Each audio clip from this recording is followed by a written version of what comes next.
What's up? What's happening? Yesterday was a crazy day, man. I take one day off and all of MAGA just changes. Everything's changed, man.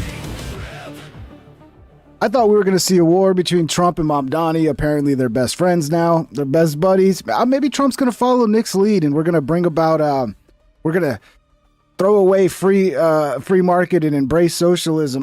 Who knows, man?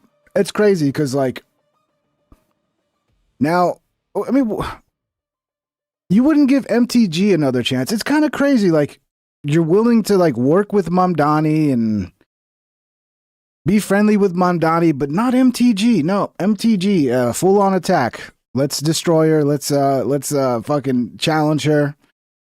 And then she resigned. She got bullied out of office by Trump. So I don't know. I don't know what else is there, but that's what it seems like. It seems like she literally got bullied out of office by Trump. And that must feel really terrible to be MTG, someone who spent so much time and effort supporting Trump, being a loyalist to a certain degree. And she's sitting there watching him rubbing arms, rubbing elbows with fucking Mamdani. Wow, what's up, everybody?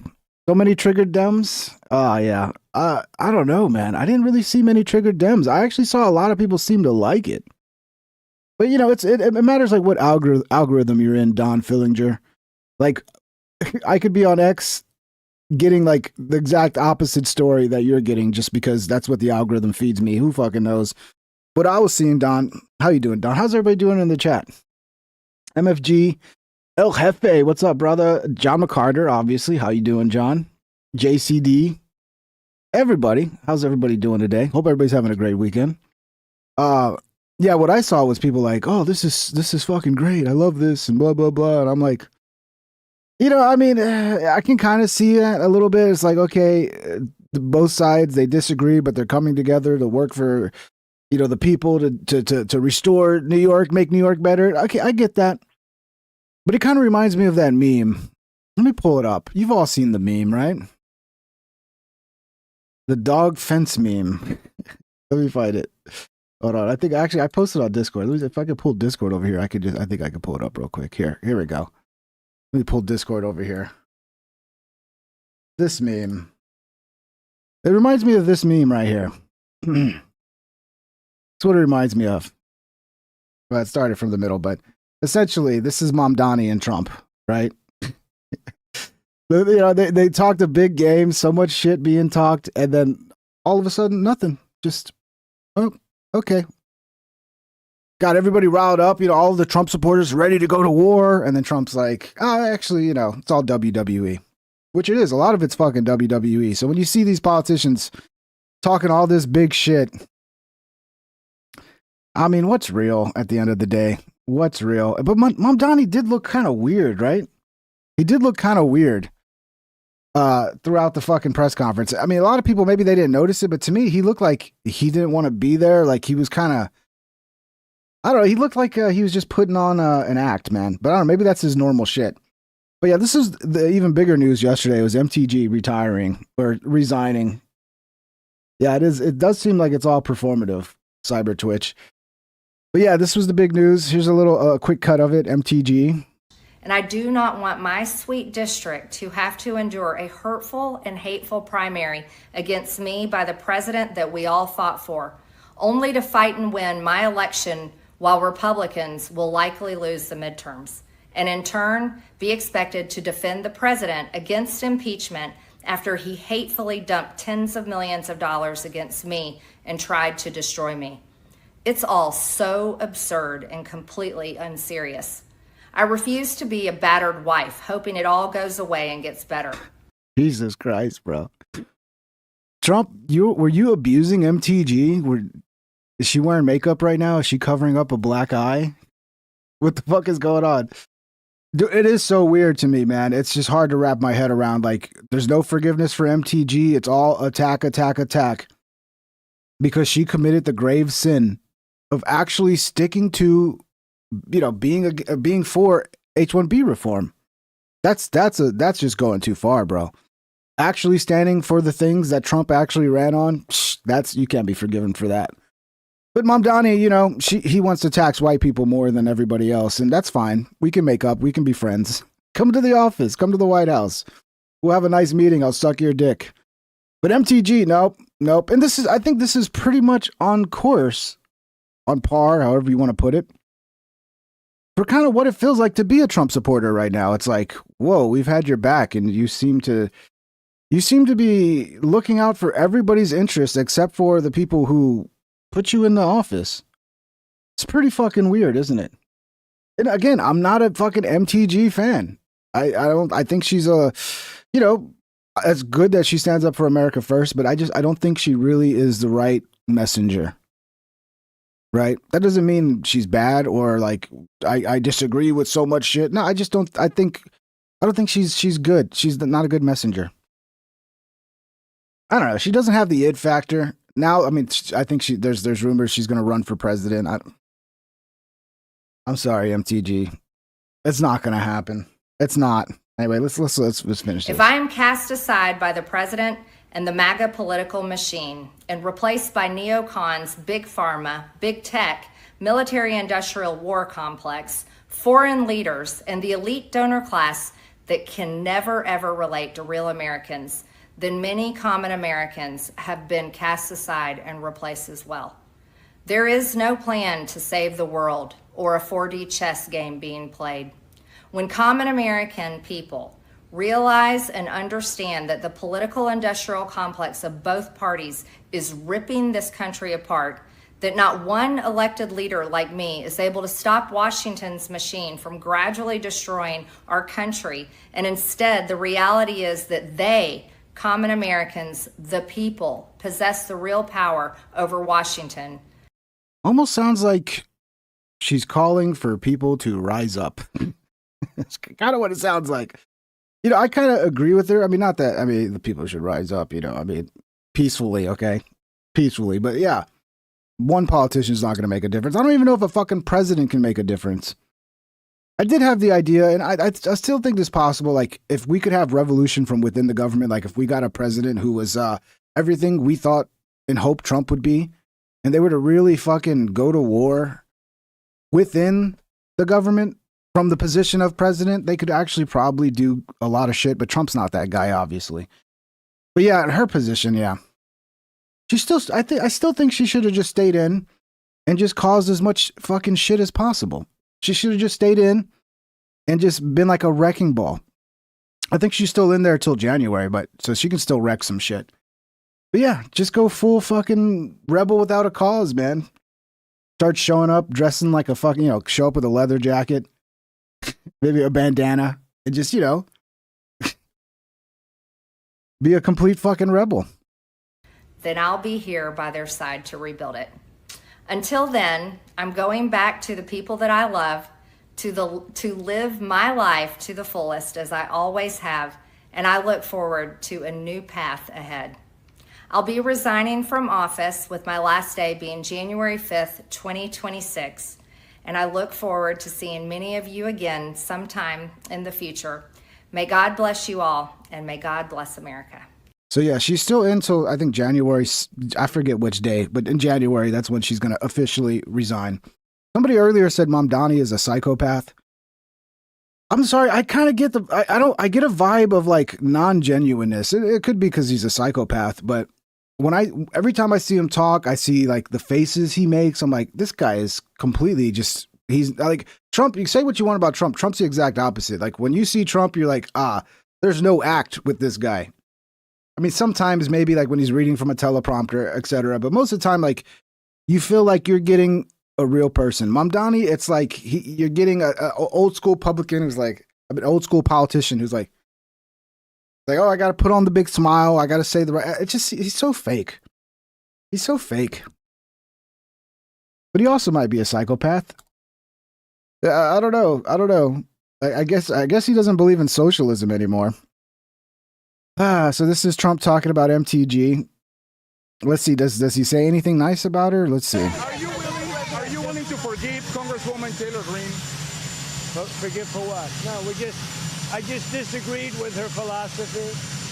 She started backing perhaps the worst Republican congressman in our history.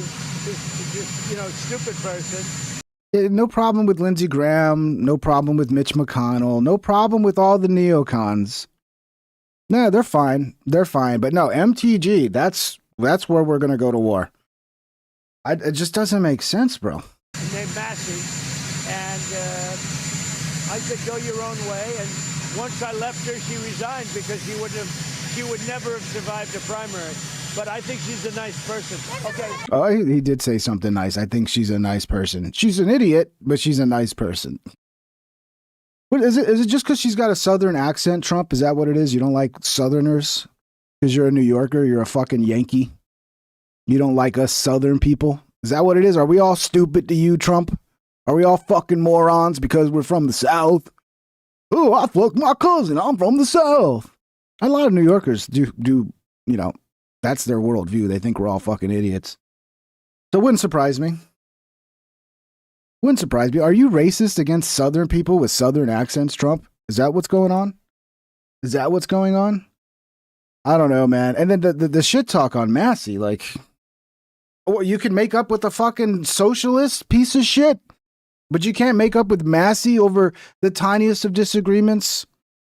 Over them, sticking to the shit you said, like releasing the Epstein files, H-1B visas, no new wars, standing up for that shit. Now that's the bridge that's too far. But no, socialist fucking, that's fine. That's fine. I wonder if Trump's going to start running like a socialist. He's going to be like, that's what's popular now. Mamdani won, so socialism's popular. So I'm just going to pivot to being Jackson Hinkle, isn't he a MAGA communist? Maybe that's the future of MAGA, dude. MAGA communism. You guys ready for MAGA communism? Oh, fuck, man. What is happening? Tim Burchett says the feud between President Trump and Marjorie Taylor Greene is really about one thing: Israel. I'd say it seems to be more than just Israel, but I'm sure Israel's a part of it. I mean, what doesn't have, everything somehow always leads back to fucking Israel. How's that? How's that work, man? Congressman Burchett, what do you think about... By the way, I forgot. Smash the thumbs up if you're enjoying the show, guys. Help get this out to some more people. Links in the description if you want to support. For Discord, it's free. You can join Discord. That doesn't cost anything. Or you can send a super chat if you want to support the show. Much love, guys. Thanks for joining. This breakup? What's going on here? You see that a lot in politics. You also see people kiss and make up. I don't know if those two will ever. But Marjorie, she's been an independent person since she got here, and President Trump obviously speaks his mind.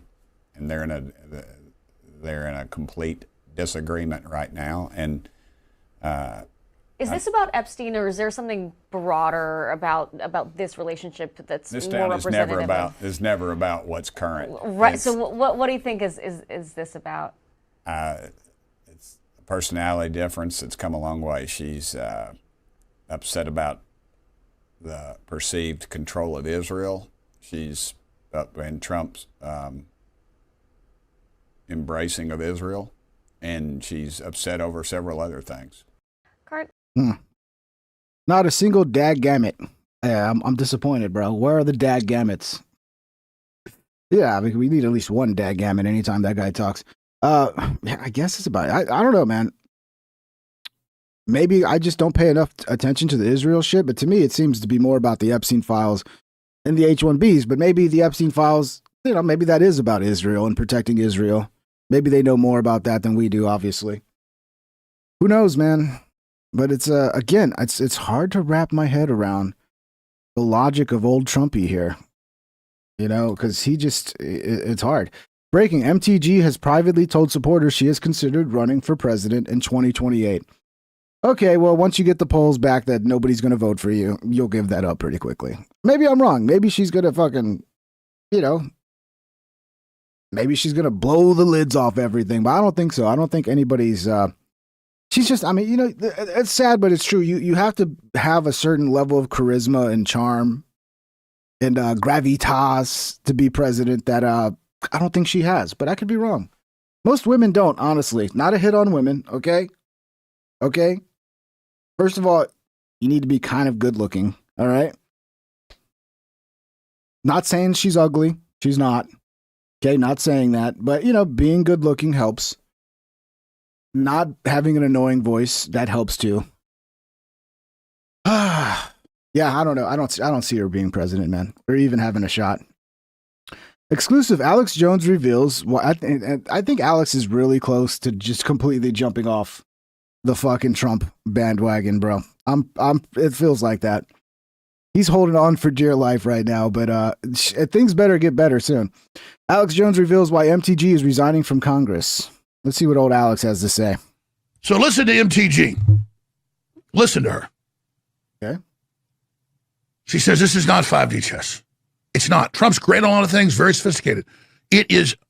He is impulsive,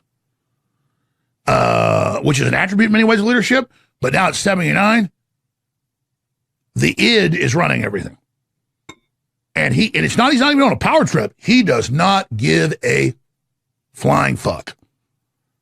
He believes he's doing a good job. He has a mission, and he gets it right a lot of the time. But he has missing spots with people like Todd Blanche.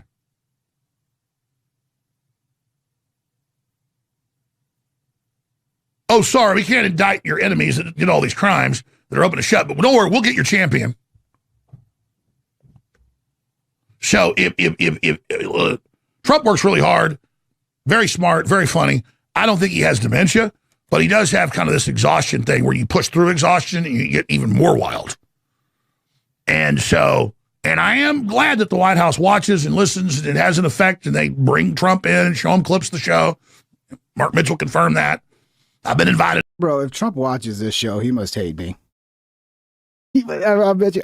I don't know if they got people like checking out all the shows, no matter the size, but Trump, if you're watching this show, get your shit together, bro. Go watch some fucking clips from 2016, from 2015. You know, campaign Trump and just you know, I don't know, find that guy again and forget whoever this guy is you've become. Throw that shit out, please. Up there.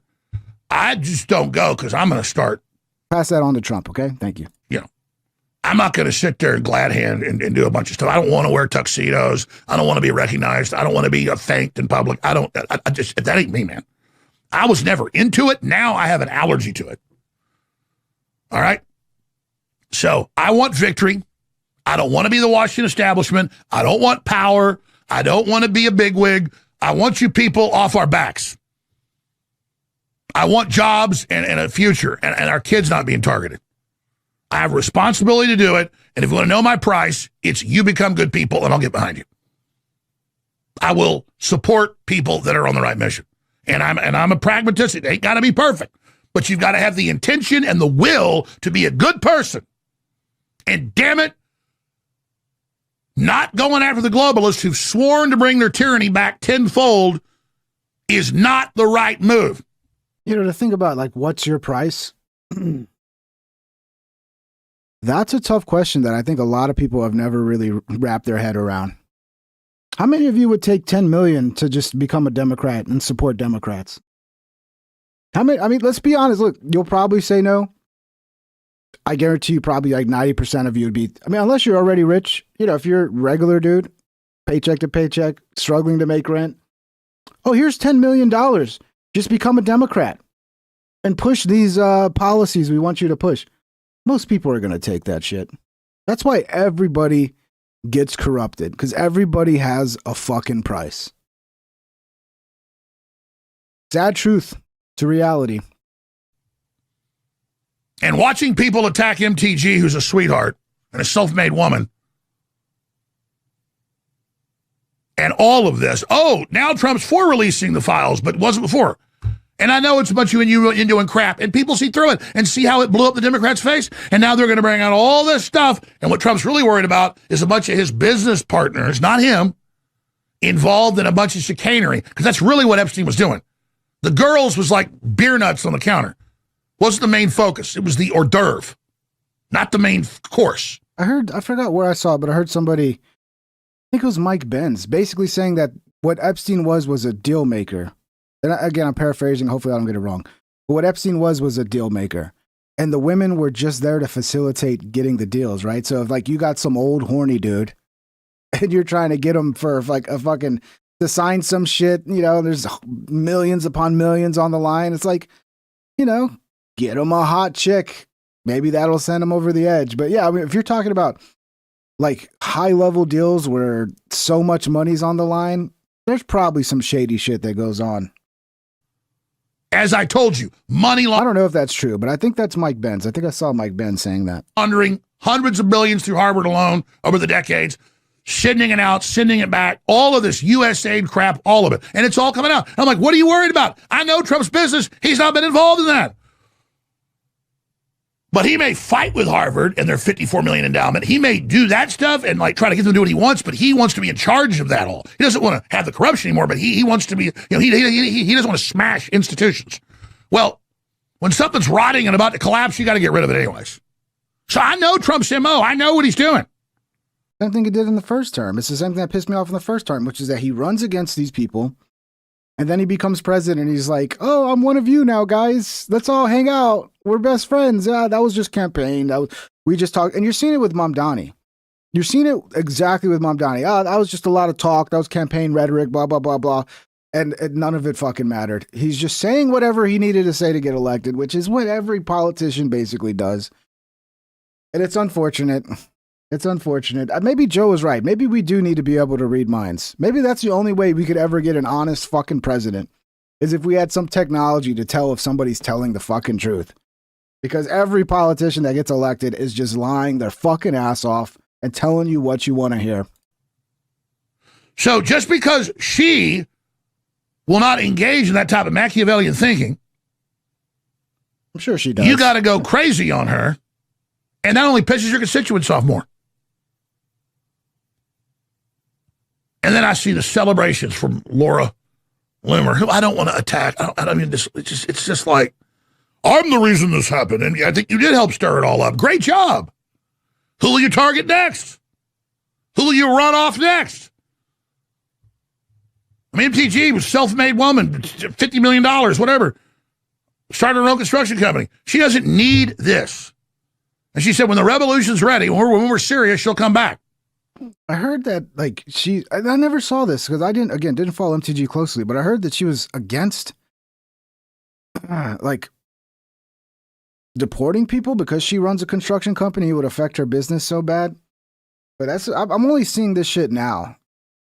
But everything else I've seen, she always seemed to be America first. But that's a little odd. I get it. She needs to take a breather. I mean, people do put their own interest over everything else. That's normal. So it makes sense if she ran a fucking construction company. Oh, I got the fucking notifications turned off here. What's up, Andrew? Let me repeat this so it actually plays. Get ready. Here comes Joe Rogan.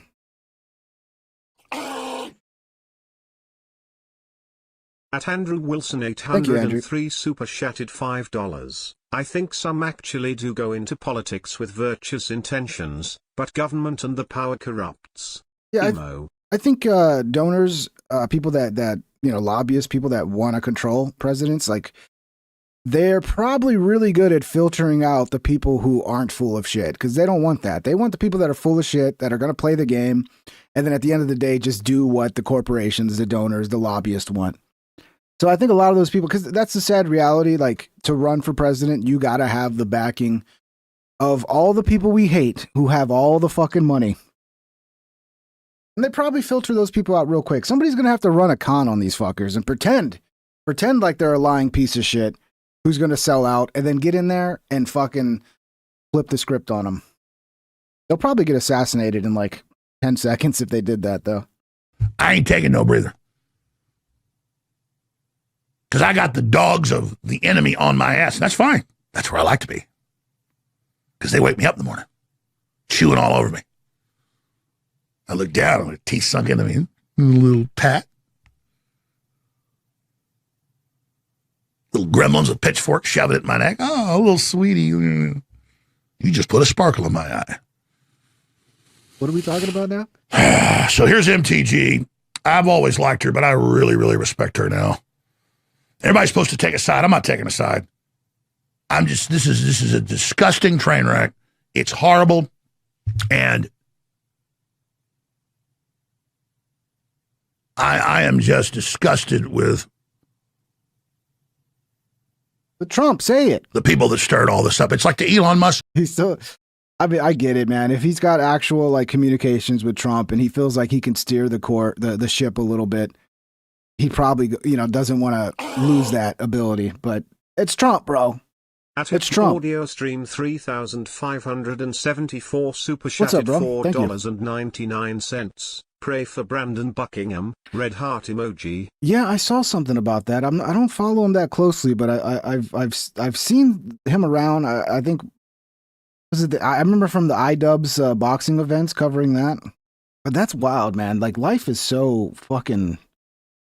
Just one day everything's fine. He's a young dude too. That's what's crazy. Like you could be a young guy like in best of health, and then just one day your heart stops working, and it's like, what the fuck is going on there, man?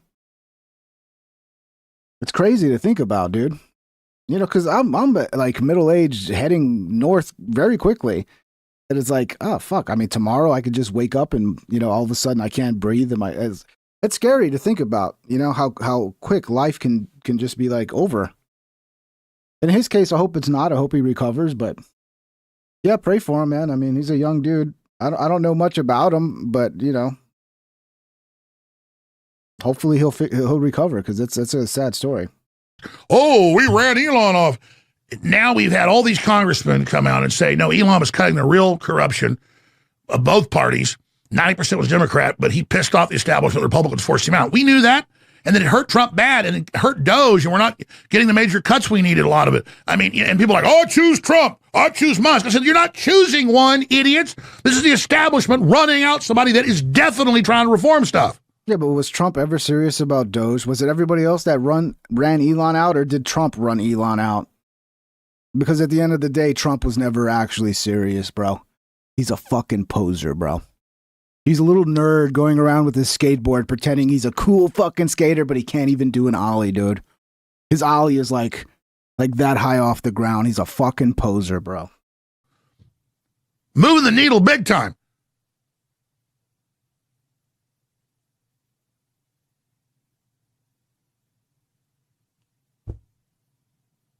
And now you see I was right. I love the We're not in high school. We're not in junior high, folks. That ideology. Not, you must vote exactly as I say or you're out of the party. We need to get more members of Congress in that are patriots. We need more ideas. Well, yeah, we do. But that's not what it is. Right now, it's you either fucking lockstep with Trump, even when he flips on the Epstein files, even when he flips on the worker and the H-1B visa shit. You got to go down with him. You got to be a hypocrite. You got to turn your back on everything you believed in. Otherwise, yeah, you're a terrible Republican. You're an idiot. And you don't deserve to be in office. That's the world we live in now, Alex. That's the reality.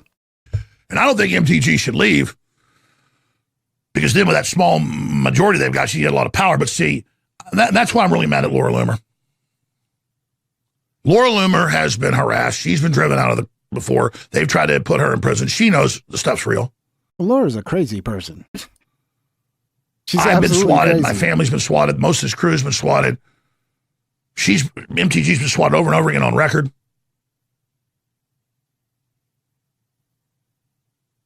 Look at all the Republicans have been shot, killed, you name it. Scalise, the list goes on and on. Look at Rand Paul attacked all those times. And Laura Loomer said, oh, I called this town and they didn't have a report of it. She called the wrong town. Plus, usually it takes days to even get a police report out. The point is, you don't think she's been threatened? You don't think people didn't come to her house? You don't think the left didn't false flag it? Guaranteed. And 3,662 super chatted $1.99. Now that I'm 45, I worry about every ache and pain. Yeah, I haven't gotten there yet, but I really should be. I should be. Like when I get a headache, I should be like, oh, is this it? I mean, sometimes I do. I'll get a headache or a stomach ache, and I'm like, oh, is this it? Am I gonna die? Is this death? But I think that might happen to a lot of people. But yeah, once you get into your 40s, especially when you have people like Brandon, the Brandon guy, God bless him, Brandon Buckingham. It's like the dude is he in his 20s or early 30s? And just, he's tuberculosis, his heart's failing, his lungs are failing, everything's failing. Yeah. But then, it's just that's life. It's just sometimes a random luck of the draw, bro. Some people live into their hundreds and they smoke and drink and do everything wrong and they're fine.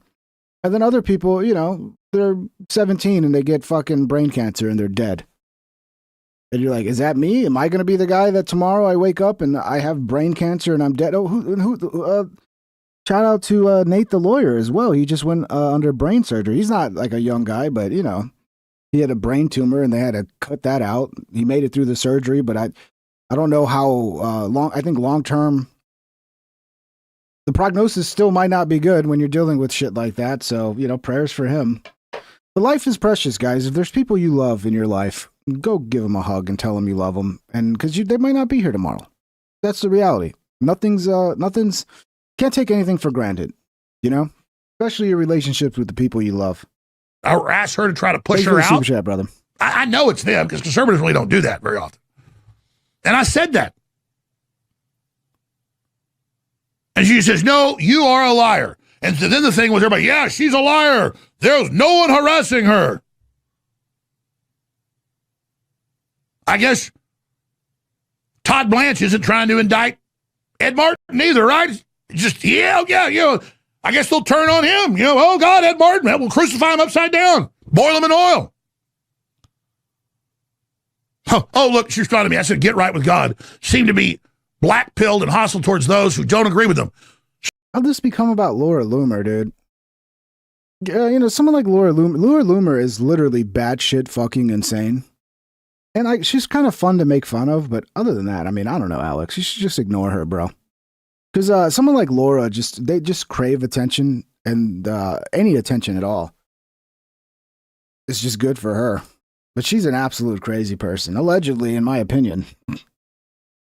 Allegedly, in my opinion, she's absolutely fucking crazy.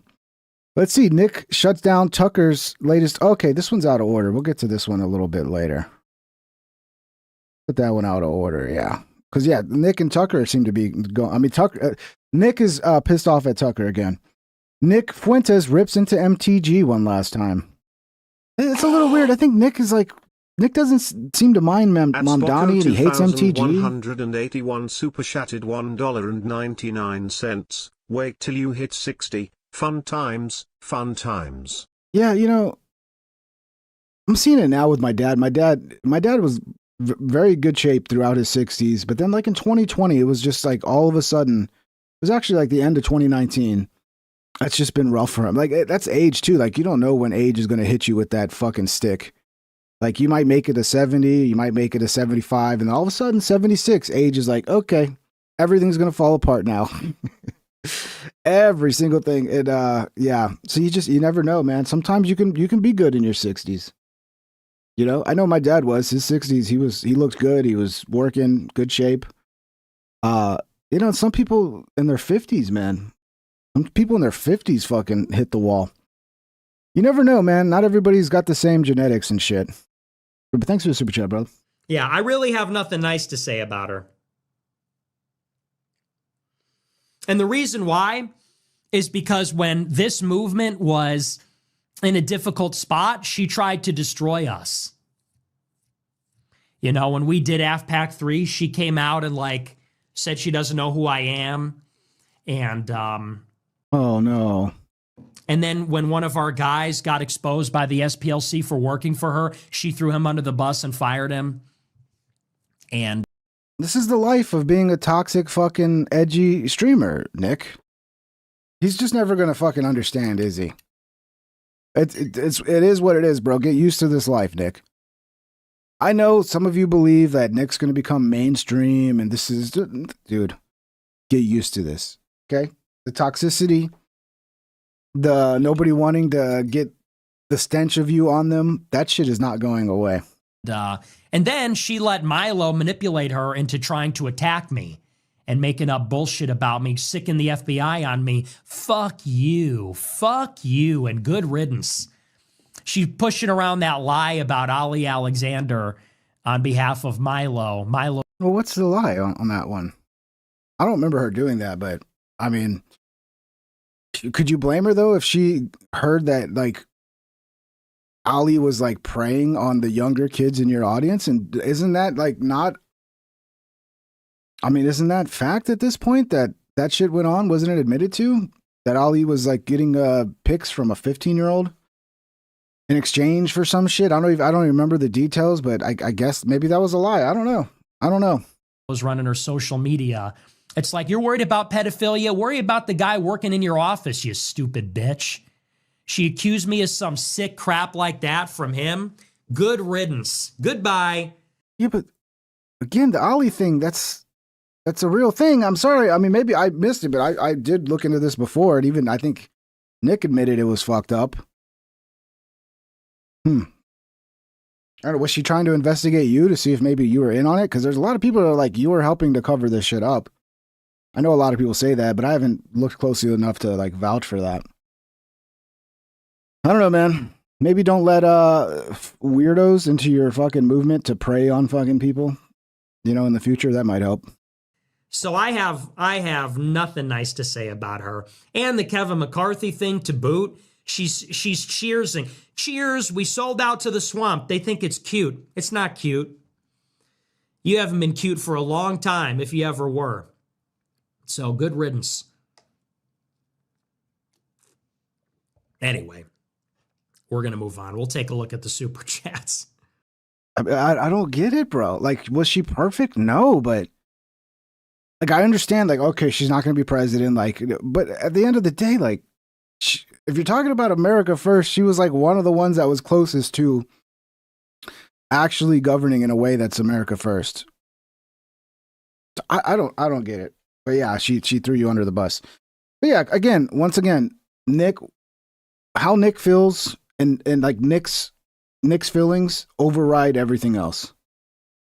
If there's a great politician who I know is gonna like actually fucking work for America first and try to implement the agenda of America first, not Nick's America first, but the ideology of putting America first over everybody else in the world, not being a globalist, that person could literally call me the devil.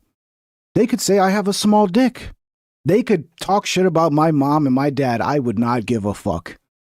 Because at the end of the day, I'd be like, I don't care. I don't care about that petty shit. Are you going to fucking reform H-1B? Are you going to stop sending money to every fucking country in the world while Americans can't even afford rent?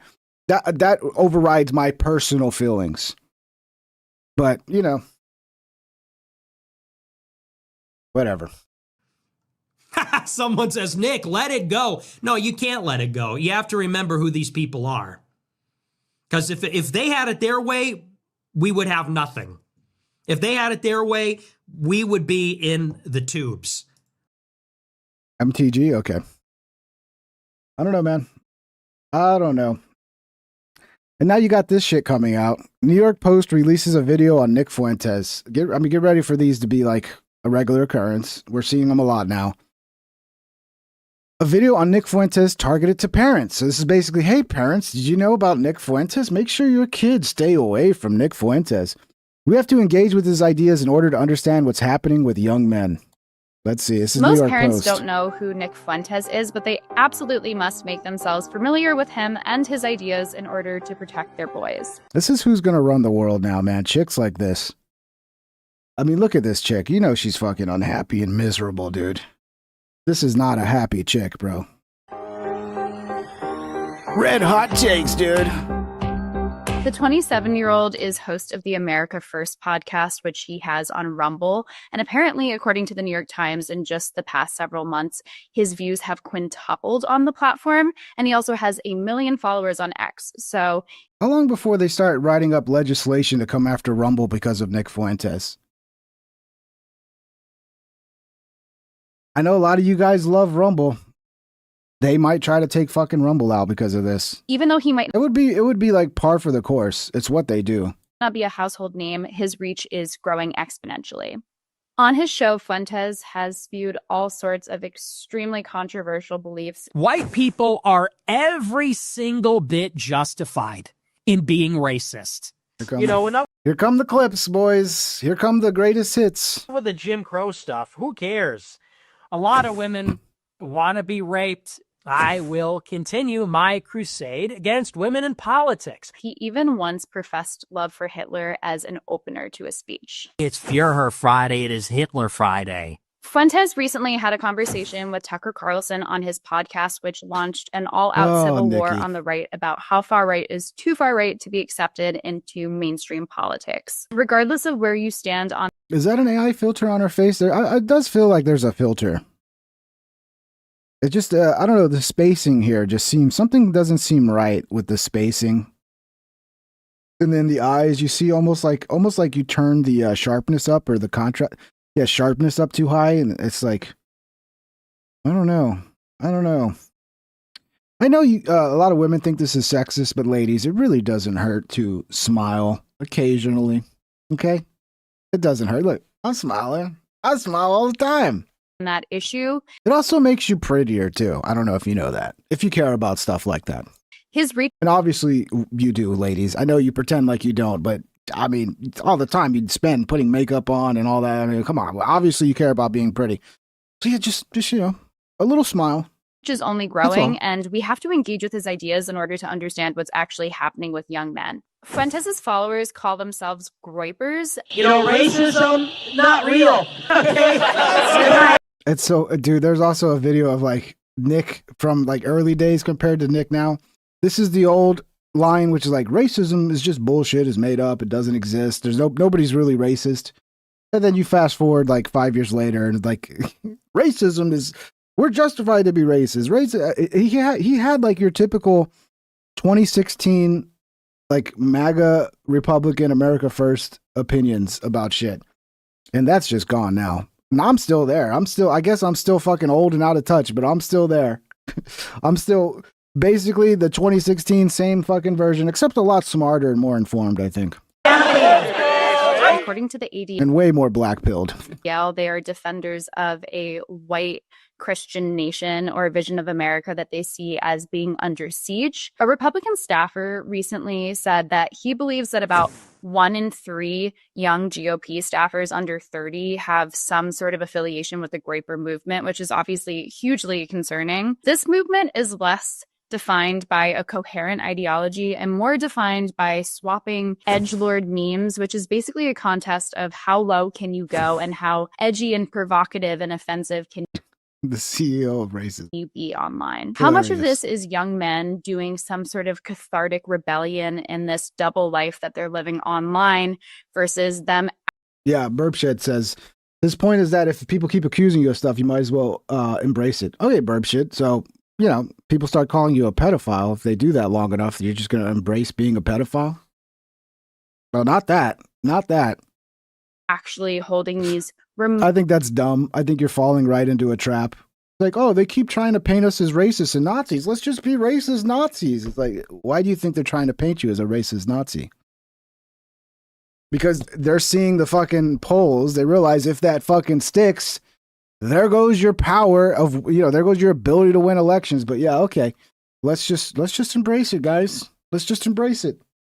I get it for the edginess. Like, I get it. I do get it to a certain point. You want to be edgy. You want to say the things you're not allowed to say. You want to be, people like that say the things you're not supposed to, they're magnetic. People love it. But there's a bigger picture here. If you're just going to run an edgy show, then just run an edgy show. But if you want to be this political powerhouse, like, good luck. You're going to fucking burn everything. You're going to burn down everything you touch. Remarkably regressive and negative beliefs that would be completely in contrast with all the values that they were raised with. Unfortunately, people like Fuentes do have an insidious and very, very wide reach. And for some young men... That's the next thing that's going to lead to more of this talk about, why do these people have such reach? Oh, it's freedom of speech, not freedom of reach. I mean, it's going to lead to that. It's going to lead to them wanting to, bring back censorship against Republicans hardcore again. Who feel that they've been politically stifled and that they can't say what they really mean. They're beginning to start to say things that they don't really mean in order to get a rise out of people and to join in this sort of brotherhood of Groyper offensiveness. And unless we are aware of what our kids are interacting with online, then we can never have an actual civil conversation with them and help them engage with these ideas critically. Yep. Get ready, guys. There's going to be fucking documentaries made about this shit.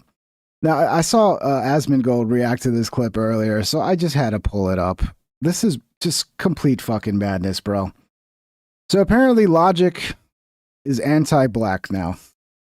The entire concept of Logic is anti-black. But First of all, what the fuck are you wearing? Are you wearing, like, a fat suit? You know, most of the time when you think of that, you think of like a muscle suit. People wear muscle suits. This looks like she's wearing a fat suit. It looks like she's literally trying to make herself look fatter. Doesn't it look like this is I mean, this doesn't look natural. Maybe your arms are swelling up. Maybe your arms are like swollen, filled with water and like liquid and shit. Maybe you need to go to a doctor. Maybe your heart's about to give out. Or maybe she's wearing a blubber suit underneath it. It's just weird looking. It's just weird. But yeah, I'm sorry to interrupt you, lady. I'm sorry. let's zoom out for some context. Western philosophy built its idea of reason by First of all, how dare you use Beethoven? Okay? How dare you? How dare you use Beethoven to push some bullshit like this? Poor Beethoven. Beethoven had no choice, and you just threw him in there.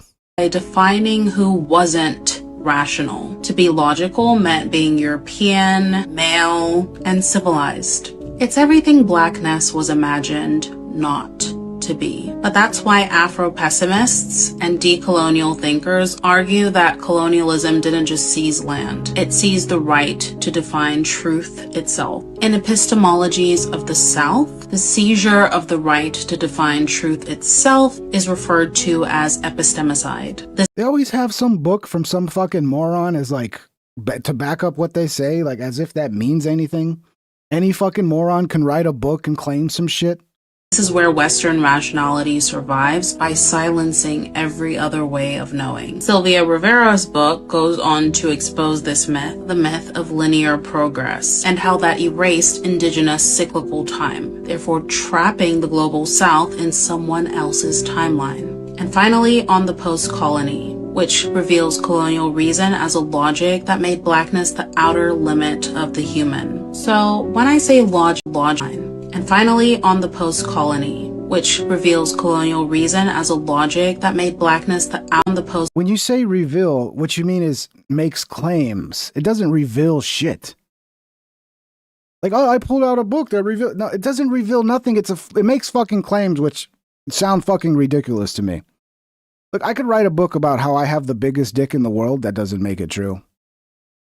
Like, this is fucking weird, bro. Do they realize how stupid this sounds? Like, logic is racist. Like, you understand logic has no color. Like, you guys are putting any fucking, like, you could make something black and white out of fucking anything. Any idea. Like, logic has no fucking skin color.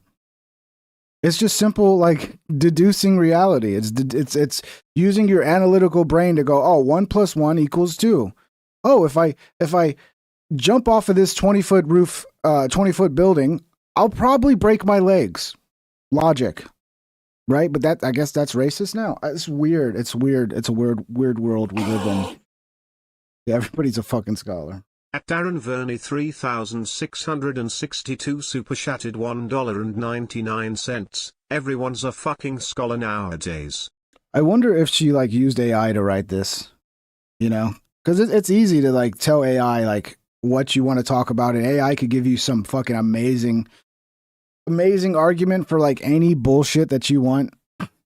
Colony, which reveals colonial reason as a logic that made blackness the outer limit of the human. So okay, let's I got to understand the words here, because this is like it's colonial reason as a logic that made blackness the outer limit of the human. That made blackness the outer limit of the human.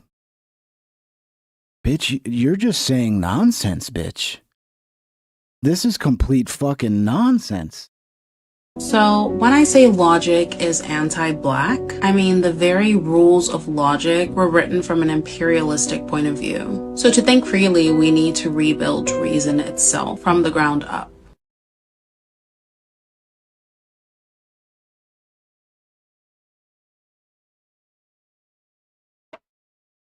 We'll go on to the next video. I don't even know what to say about that. I don't even know what to say. It's so fucking dumb. It's so fucking dumb. At Spocko 2181 super chatted $1.99. She's admitting Europeans invented progress. I mean, is this the same logic of thinking that like math is racist?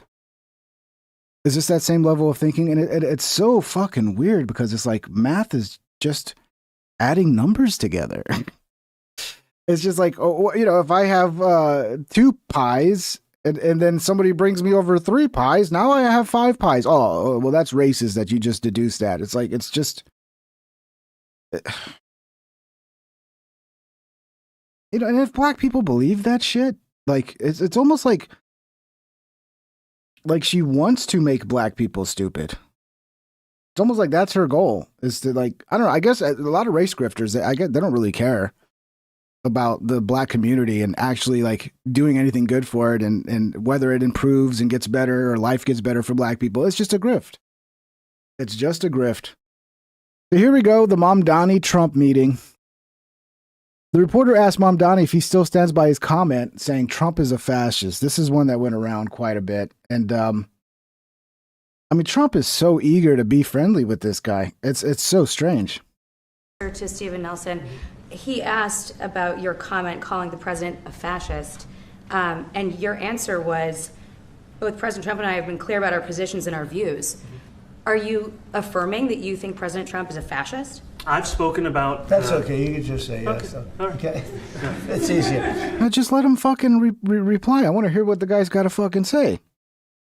I want to hear him weasel out of this shit. Because, like, yeah, okay, now you're working with a fascist? At least make the guy work for it, bro. It's easier than explaining it. I don't mind. Yeah. Don't explain that it's all a fucking charade. We all just, when we're running for office, we just say the things that are going to get us elected, and we don't believe in any of it. Yeah, don't say that part. It's easier not to say that. I wanted to ask you, to Stephen Nelson. And most people just blew it off. Like, oh, that's so cute. I like that Trump did that. And I'm like, first of all, look, I get taking the meeting with the mayor of New York, but it just makes us all feel kind of stupid. Like, what's the point of all this? Please. Mr. President, Republican Elise Stefanik has campaigned multiple times. How can I not understand? He's trolling him. Well, that's a wonderful troll. You know, the better troll would have been to shut up and let him sit there and actually fucking worm his way out of that shit and explain why all of a sudden this fascist, it's okay to have a meeting if you think he's a fascist, and you know, 1 second you're going to go to war with him and the next second, like, no, let him fucking answer those questions. Let him, that would have been trolling, to just be real quiet and just let Mamdani fucking sweat. That would have been the better troll. But no, it's trolling to bail him out and be like, oh, just say yes. Oh, yeah, that's the better trolling. Okay. Yeah. Times by calling Zohran Mamdani a jihadist. Do you think you're standing next to a... Please. So the press is really trying to get him to fight. Please. Mr. President, Republican Elise Stefanik has campaigned multiple times by calling Zohran Mamdani a jihadist. Do you think you're standing next to a jihadist right now in the Oval Office? No, I don't, but she's out there campaigning, and you know, you say things sometimes in a campaign. Yeah, so basically, so he doesn't have to run anymore. So he's letting the mass slip that essentially anything he ran on, anything he campaigned on, it doesn't mean anything. None of it matters. None of it matters. It might as well have been a fucking fictional television show, you know, for all Trump cares. None of it matters. None of it matters. She's a very capable person, but you really have to ask her about that. But I don't particularly. I think I met with a man who's a very rational person. I met with a man who really wants to see New York be great again. Mamdani does look very uncomfortable. There was like this body language chick who was like, there was nothing to see here with body language. All the body language was perfectly normal. I don't think so. The body language I get off from this guy is he's acting. He's constantly in character. He's not genuine. And he's ashamed of his genitals because he's constantly covering his genitals. Look, I get it. I get it. Some people are ashamed of their genitals, but you give it away when you're on stage and you're just covering your genitals the whole time. What's going on there, Zohran? What are you ashamed of, bro? I can say again, because New York was great. You know, when I'm meeting, please. Yeah. I mean, they did a good job skirting all this shit. Mamdani, I have spoken about the Israeli government committing genocide and our government funding it. Trump nods. And you did a piece in all the 9 months around the world. I would like to ask Mr. Mamdani, you've accused the U.S. government of committing genocide in Gaza while President Trump was working on peace. Why that?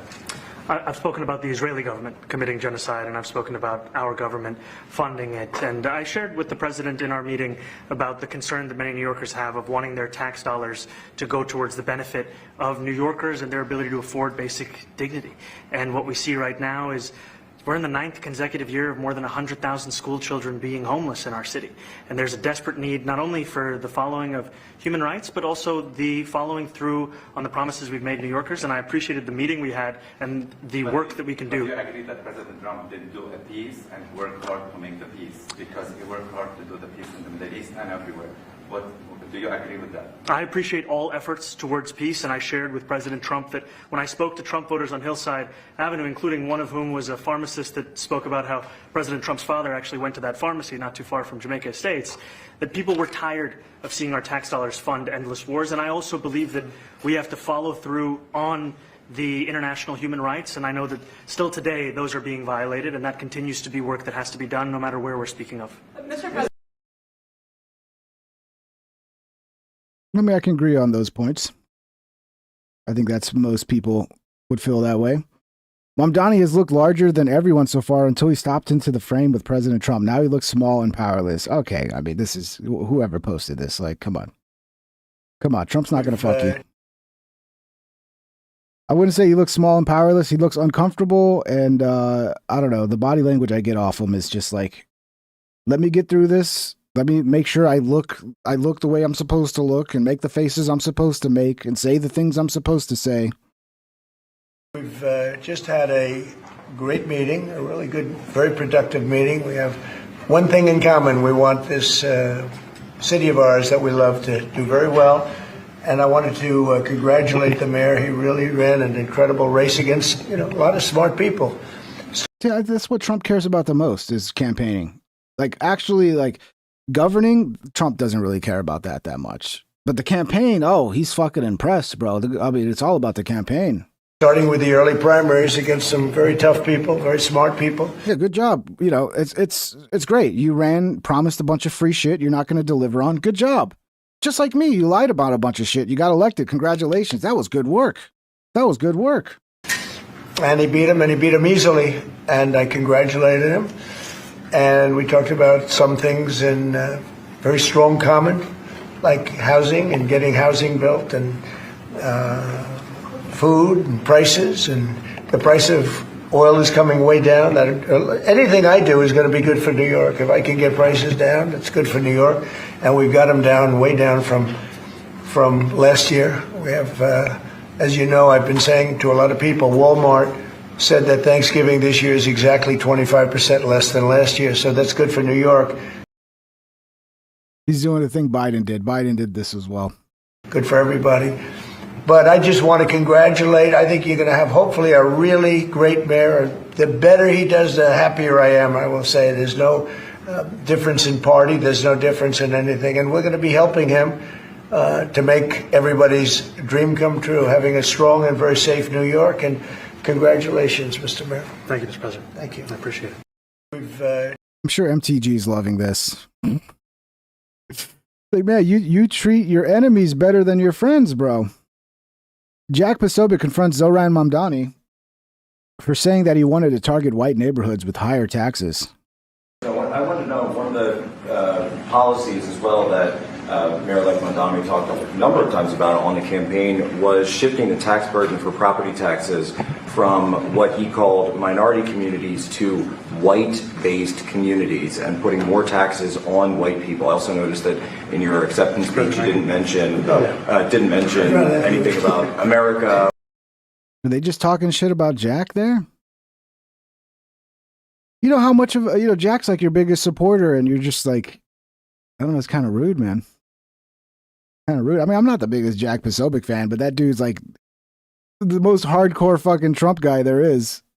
I don't know. Or Christians or white people in general. I don't know what they said. So I didn't know if that was one of the policies that you guys had spoken about. We focused on affordability. We focused on the cost of living crisis. What I will say is that I am very much interested in property tax reform, because what we see right now in New York City is a system that is so inequitable that it can't even stand up in court. And the president and I spoke about the importance of not only building more housing, but also making sure that regulation of housing is something that is manageable to actually get through and not the cause of yet another weight that we see in our But to city. be clear, you're continuing this idea of race-based property taxes. No, to be very clear, That's what you said. no, the use of the term was a description of neighborhoods, not a description of intent. So you intend to tax the whiter neighborhoods more? No, we intend to create a fair property tax. No, they just happen to be whiter neighborhoods. When I said the white neighborhoods, I was just talking about the rich neighborhoods, which are overwhelmingly white. But it's not going to be a tax on white people. But the rich people tend to be white. So it is kind of a tax on white people. But that's not the intent to tax white people. It just happens that they happen to be white people. You get it? Guys, you understand? System, because we want a New York City that is not only fair and equitable, but also one that every New Yorker can afford. Guys, socialism, get ready for it. Get ready. Get ready. It's coming. Yeah, we're going to... I just don't see any way around it. The free shit promise is just too powerful. And when someone runs for office and they just promise free shit, all the idiots are going to come out to vote that normally would stay home. Always hilarious how the overblown campaign rhetoric can just vanish in an instant. Yeah, because none of it matters. They don't mean anything they fucking say. But I just want to congratulate. I think you're going to have hopefully a really great mayor. The better he does, the happier I am, I will say. There's no difference in party. There's no difference in anything. And we're going to be helping him to make everybody's dream come true, having a strong and very safe New York. And congratulations, Mr. Mayor. Thank you, Mr. President. I think this mayor can do some things that are going to be really great.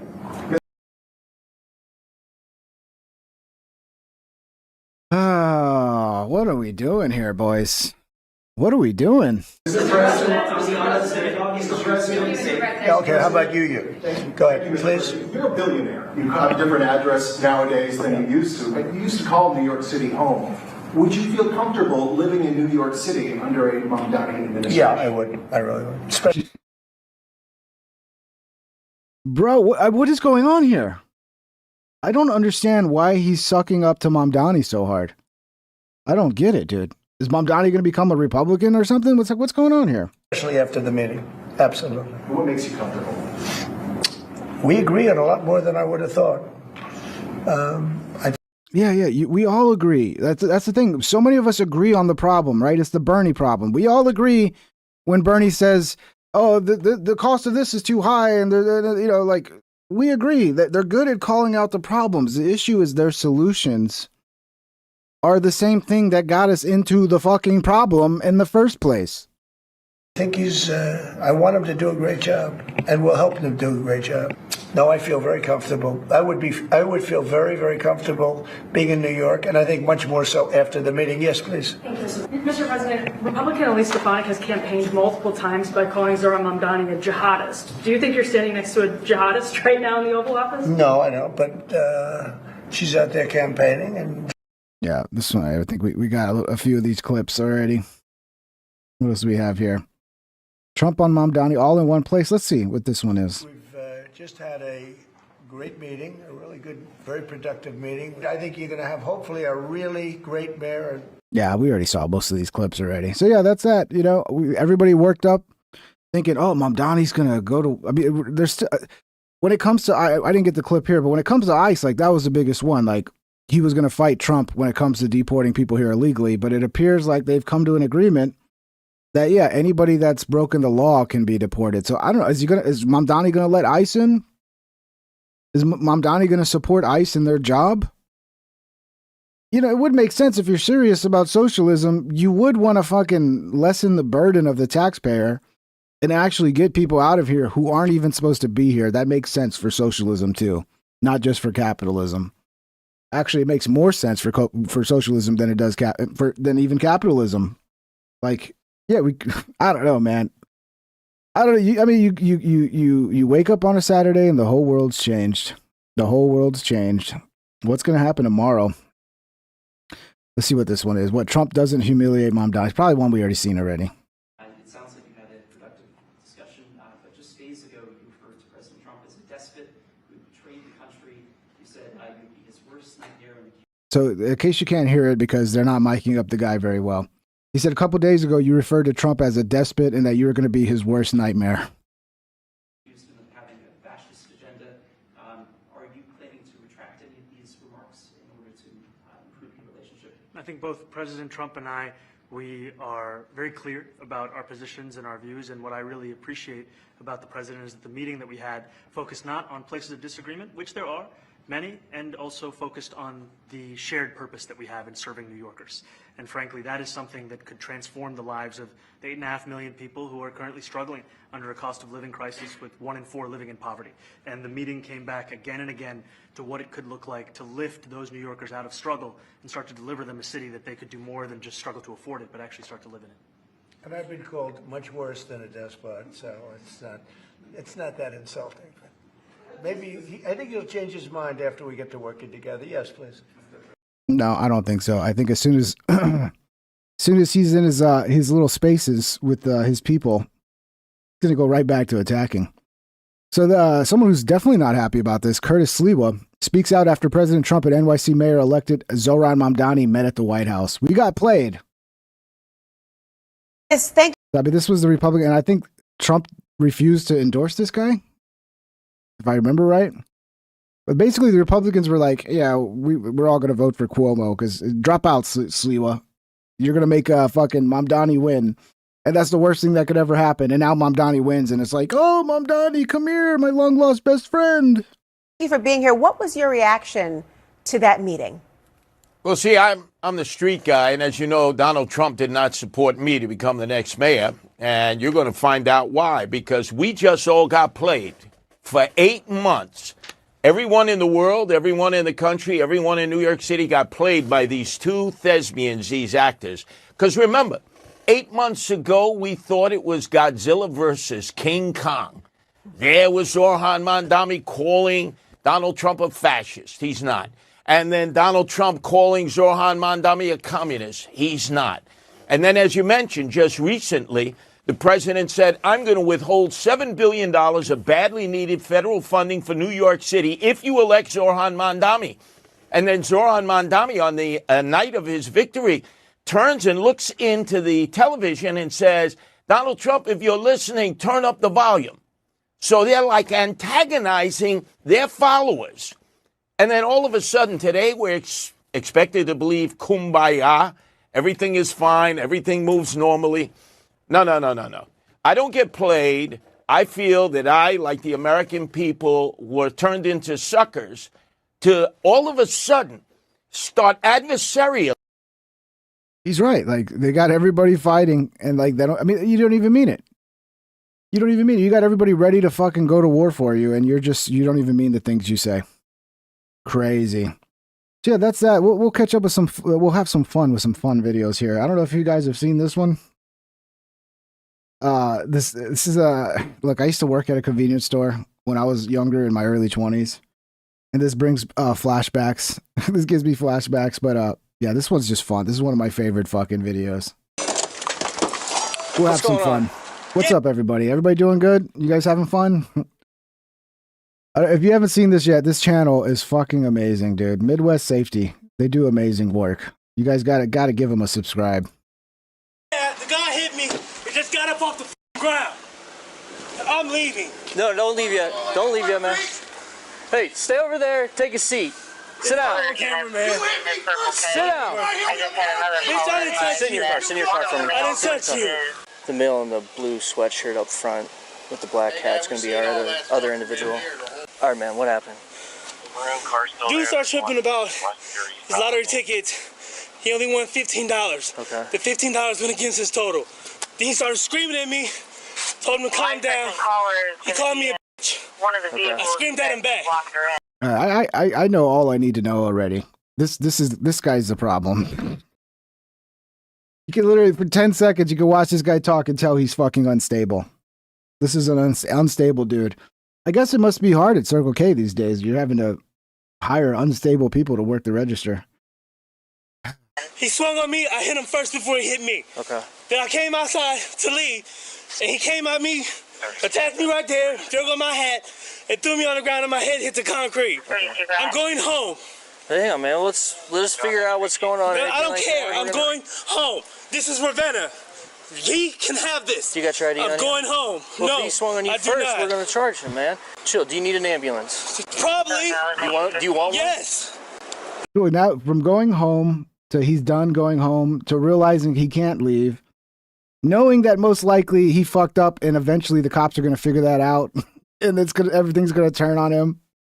So, oh, I need an ambulance. I'm a victim now. But this guy, there's something about the way this guy yells that it just... there's like a character I've heard before that sounds like this guy, but I can't pinpoint who it is. Like I can hear it in my head. Like it's almost like a character from a sketch comedy where they're like pretending to be an angry black guy. The back of my head is pounding. It slammed on the concrete. All right, man. Just take a deep breath. He Right? put his damn hands on me. Him. 18. Can you start at 29? Recording. What's going on? Black guy. He's a piece of shit. Now, come on. You have to point out that he's black. Okay? Come on now. Come on now. What's going on? I went in there to get my shit. Went in there. I had $15 off in lottery. He scanned them, put them in. I got two $10 lottery tickets and 2 packs of cigarettes. Okay. $30. $35 minus the 15 is 20. He was All right, well, this guy can do basic math. charging me 50. Oh, okay. So this is all over the fact that the cash register guy can't do math. He forgot to hit minus 15. He hit plus 15. And it all kicks off. Then started screaming at me. I called him a stupid. He smacked the plastic thing, smacked me in the face. I would never apologize for standing up for myself. All right, man. I'm not saying that. Dude, take a deep breath. Now he wouldn't be a call the police, but when he was up here screaming and hollering at me, my told him to leave the store 5 times. All right. All right, so you could tell which one has the emotional regulation problem that led to the fucking situation escalating. I mean, you could tell right away. This guy's a fucking madman. What's your social? Why are you asking me my social? Because I got to know who you are. Did you ask? What's your name, man? So, like, being a cop's got to be pretty easy sometimes. Like, because it's really easy to tell, okay, this guy's being shady. He wants to leave, doesn't want to give me his ID, doesn't want to give me his social. I don't know, but it looks like this guy knows he fucked up. Sat there running his mouth. I finally walked outside, called you guys. He come out, got in the back seat of his car, got his tires ironed out, walked all the way over here. Ooh. He took a step, I hit him. If you want to arrest me for that, good luck. That was self-defense, him coming from the back of his car, outside of the office, to the back of his car to here. He's lucky he doesn't have... Like, this guy's not the greatest either, okay? I could tell he's got a little more emotional control than the other guy, but there's probably some sort of past, if not present, meth addiction going on here. I don't know. But, yeah. He does seem like the more calm one. So this dude came in talking about he owed $15 for a lottery ticket. He was telling him no. Dude got pissed off. He's saying this guy swung first on him. Ended up coming out here. Got on the ground. He busted his head off the ground. Something is wrong. So tell me again how this all started inside. I went out with my 2 lottery tickets. They were $15 worth of winners. Handed it to him. He cashed them in, said $15. I said, give me 2 number 9s, 2 packs of Marble Black Red 100s. He grabbed me shorts. Something is wrong. Something is wrong. Well, take a seat, man. Something is wrong. Sit down. Something is wrong. Dude. What is happening here, bro? Is he trying to just act like he's hurt so that he can get some sympathy, and maybe because he's hurt, that'll make it to where he doesn't get the charge and the other guy does? Because this is clearly acting. I got an ambulance on the way, all right?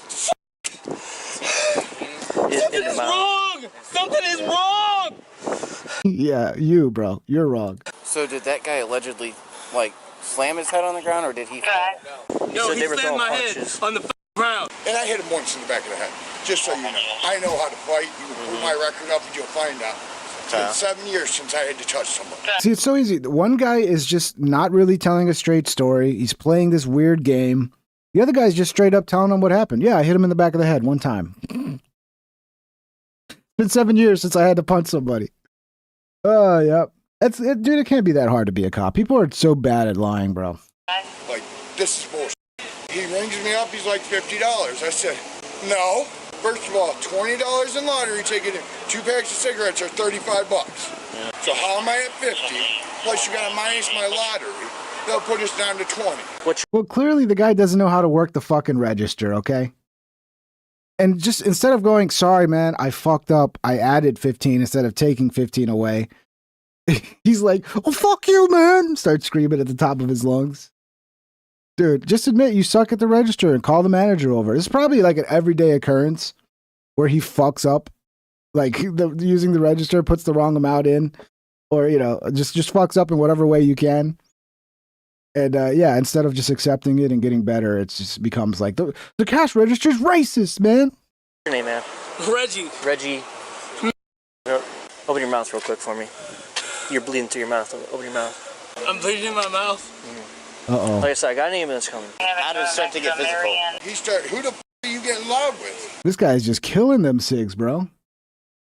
He's just killing them, dude. I mean, this is like his 10th cigarette. You bitch. You're doing it wrong. He smacked the plastic crate, smacked me in the face. The plastic crate smacked you in the face? He smacked the plastic thing tower. It stands up next to the counter. Okay. It smacked me dead in my face. We exchanged words. He kept coming around the counter. I walked outside. He went into the office. Kept talking. So it sounds like the cashier actually attacked him first. I came out here. I called you guys. From there on, I put you guys in my phone call pocket because he came out, got into his trunk, grabbed a metal tire iron, came over here, and A metal tire iron? Poor guy. See, you know, here's the thing about life. Like, you can be stupid, but if you have emotional control, you can make it through this life. You can survive this life. You can be a fruitful member of society if you can just control your emotions. Now, you could be a fucking genius with no emotional control, and you're not going to last very long, bro. You're not going to last very long. You're going to get either your shit stomped in, or you're going to end up in jail. that's when I punched him. So you didn't punch him at all inside? I never touched him inside. I touched him right there. Okay. All right. Do you have your ID on you real quick? Now, do you just have the injury in the nose? Which I don't need no ambulance or anything like that. Yeah, see, he is bleeding from the nose. So, I mean, he looks more fucked up than the other guy. Now, was anybody else inside during all this? Before the ambulance gets here, checks you out, walk me through this. Now that we're calmed down, walk this through again, okay? Dude came in, asked for 2 packs of cigarettes, and gave me 3 lottery tickets that totaled out. One of them was $10, one of them was $15.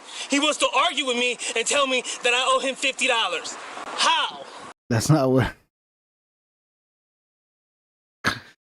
Fuck, bro. It must be hard when you're illiterate and can't count to work a register. That might be what's going on here. This guy might be completely illiterate and just unable to understand the difference between plus. Dude, this guy might be from the school of fucking Terrence Howard. He might actually be one of those guys that like 1 + 1 does not equal 2. That might be what's going on here.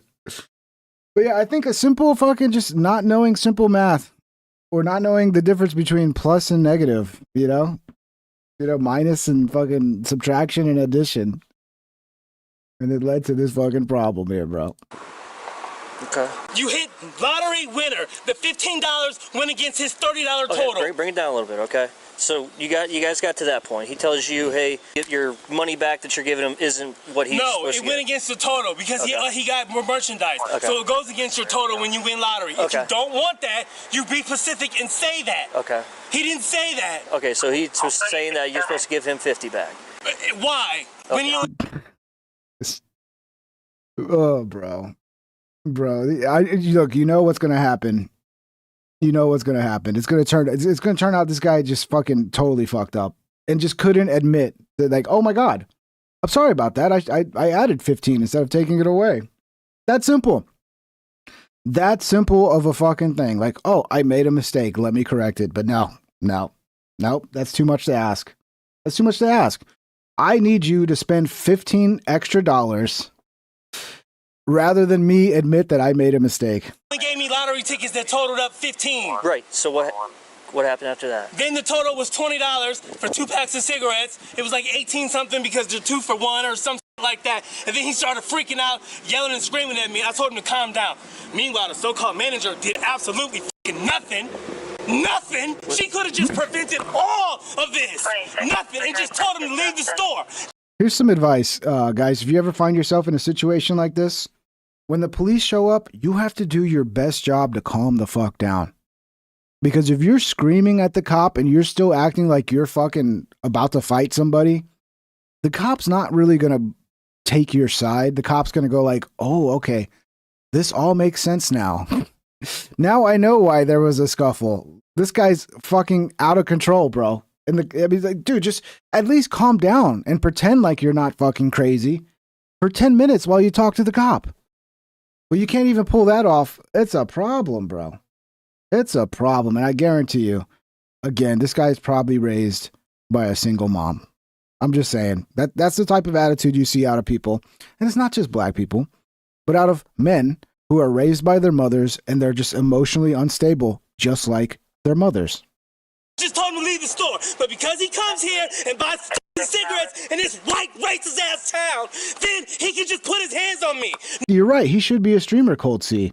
Cold C says, you know, Ping, the biggest streamers are animated like this guy. Yeah, because that's what people like. People like retards. I do too. Like, am I going to watch a streamer who's just a normal guy just on the, or am I going to watch the fucking retard who's punching himself in the face, crashing out over everything, screaming, fucking, yeah. I mean, that's what people want to see.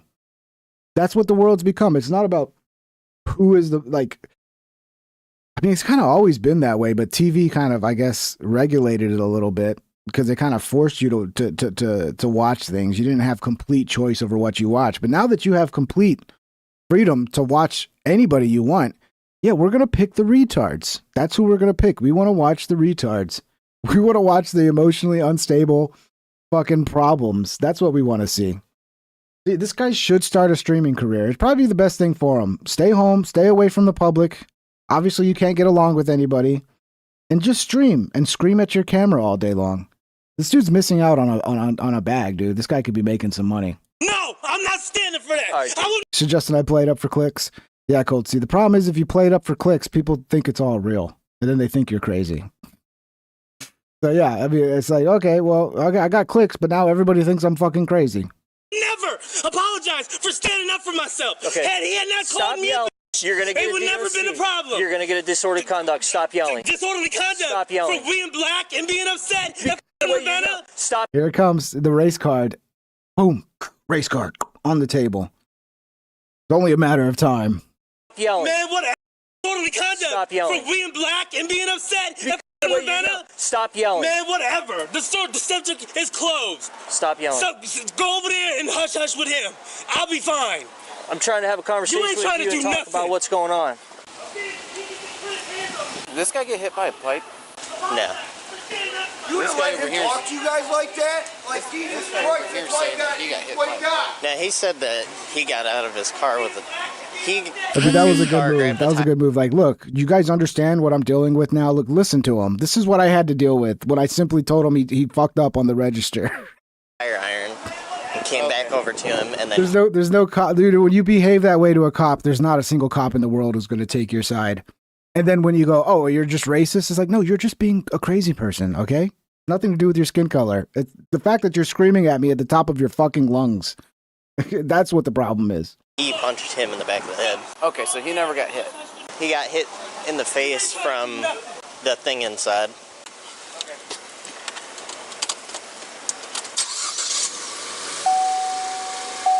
What is he doing? He's smoking a Newport, baby. You're not going anywhere, man. Why? Because you're not. For what? What reason do I need you're to be detained for an ongoing investigation. Right now you're being ongoing investigation? Because somebody slammed my head on the concrete? That's an unknown investigation?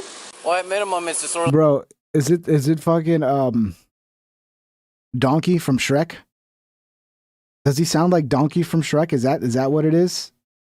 Because I was thinking Eddie Murphy, and I was like, did Eddie Murphy used to do like an angry black guy voice, or was it Will Smith? Did Will Smith, you know, like, because like they put on when they're like playing it up for comedy, like angry black guy.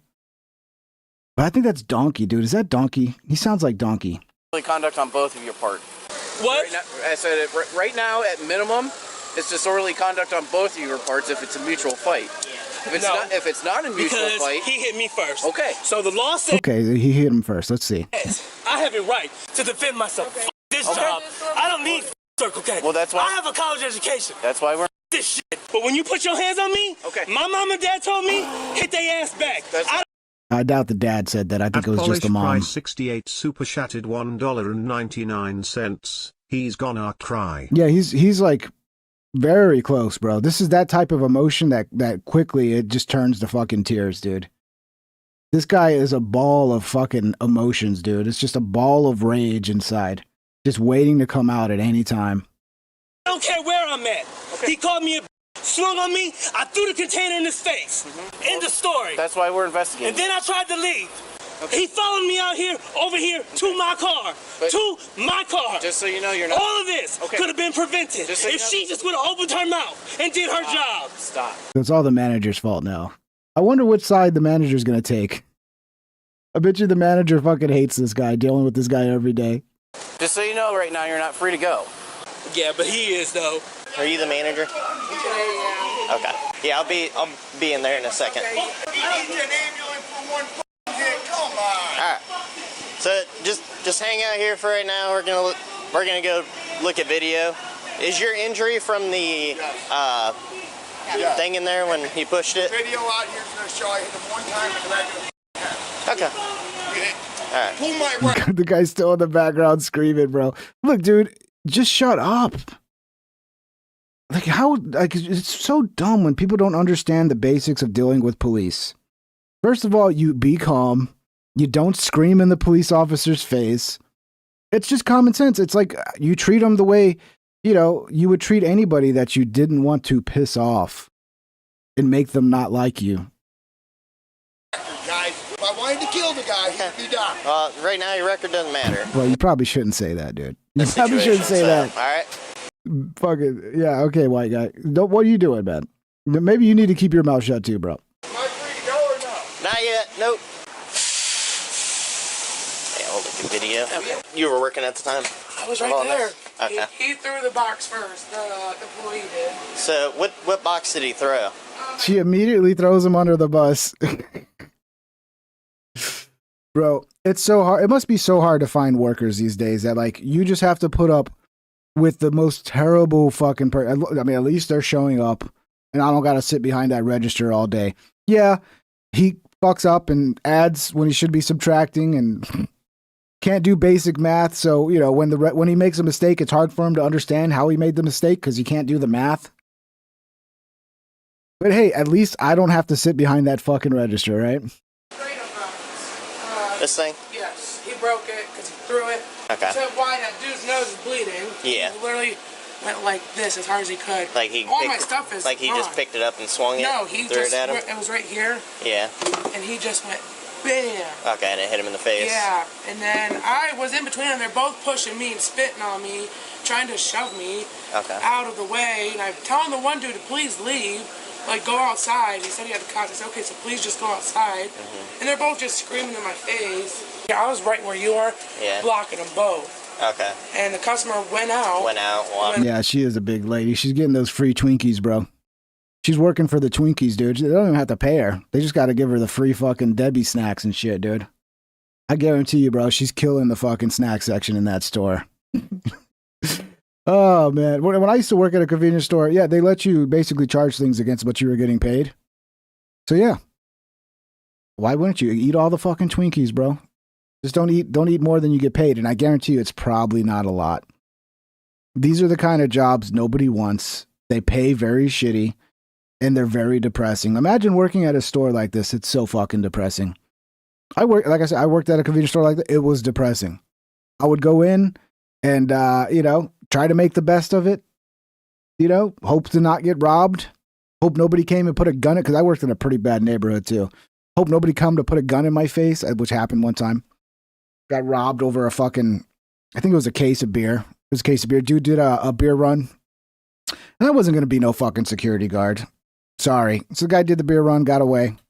But then he got greedy. He came back again.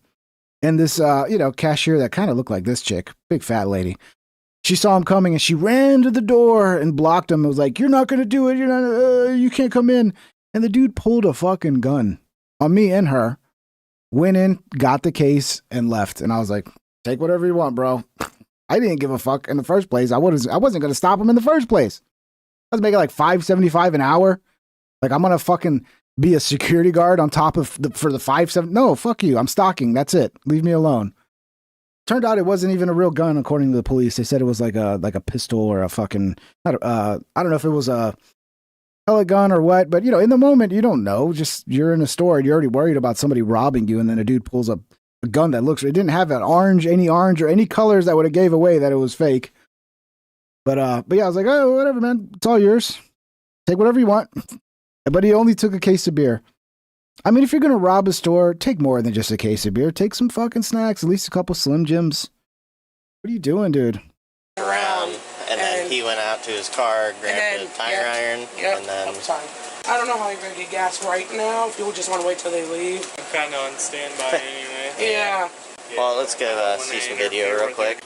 So, you never got hit with the pipe or anything? No. How'd you get the cut on your nose? From the plastic cabinet display thing? Display, yeah. Okay. I should have beat his ass right then and there. So he came at you with like a tire iron or something like that? Did he put that? Came out here. Okay. And as soon as he got close to me, it was over with. You come at me with a weapon, I don't give a shit. I can put a bullet in. Right. This guy's like Steven Seagal, bro. You can't fuck with him. You get close to me, you're done. You're done. This fucking. I bet you this guy's like an ex-military guy. He looks the This looks like a dude that could have been in fucking Iraq. And I hit him once in or the Afghanistan. Point blank, period. One time. Okay. Did he fall and hit his head after that or anything? No, he fell, yes, but never hit his head. Okay. He's going to look at the video of it real quick and determine what's going to happen. What's the worker's name again? Reggie. So do you know why he got I mean, are you surprised his name's Reggie? Reggie! What you doing, Reggie? so upset the way he did? Because the price was wrong, and I was getting ready to go fix it. So yeah, so he just totally fucked up. He totally fucked up when the total came out to 35 and the guy gave him $15 in lottery tickets to, that he won 15 in that lottery. Instead of taking off the 15 and it becoming 20, he added the 15 and it became 50. And instead of realizing the simple mistake he made and going, oh, fuck, sorry. All right. Yeah. This is what happens. I think we got footage of it too. Let's see what happens. He asked why it was so much. And then my employee just started screaming. Just looked at him stupid, and I was like, oh boy, here we go. I already knew it was going to happen. So I was trying to fix it. I just gave the guy back his money because Reggie just said he wasn't helping him now. And so I just was to go give him back his money so that it wouldn't turn into anything, but it did. And then that's when Reggie hit the case? Yeah. Okay. Wait, you think I can't take Reggie? Area 51C? You think Reggie would beat my ass? I don't know. A lot of times that shit comes down to size, bro. I think I could take Reggie. I think I could take him. 32, go ahead.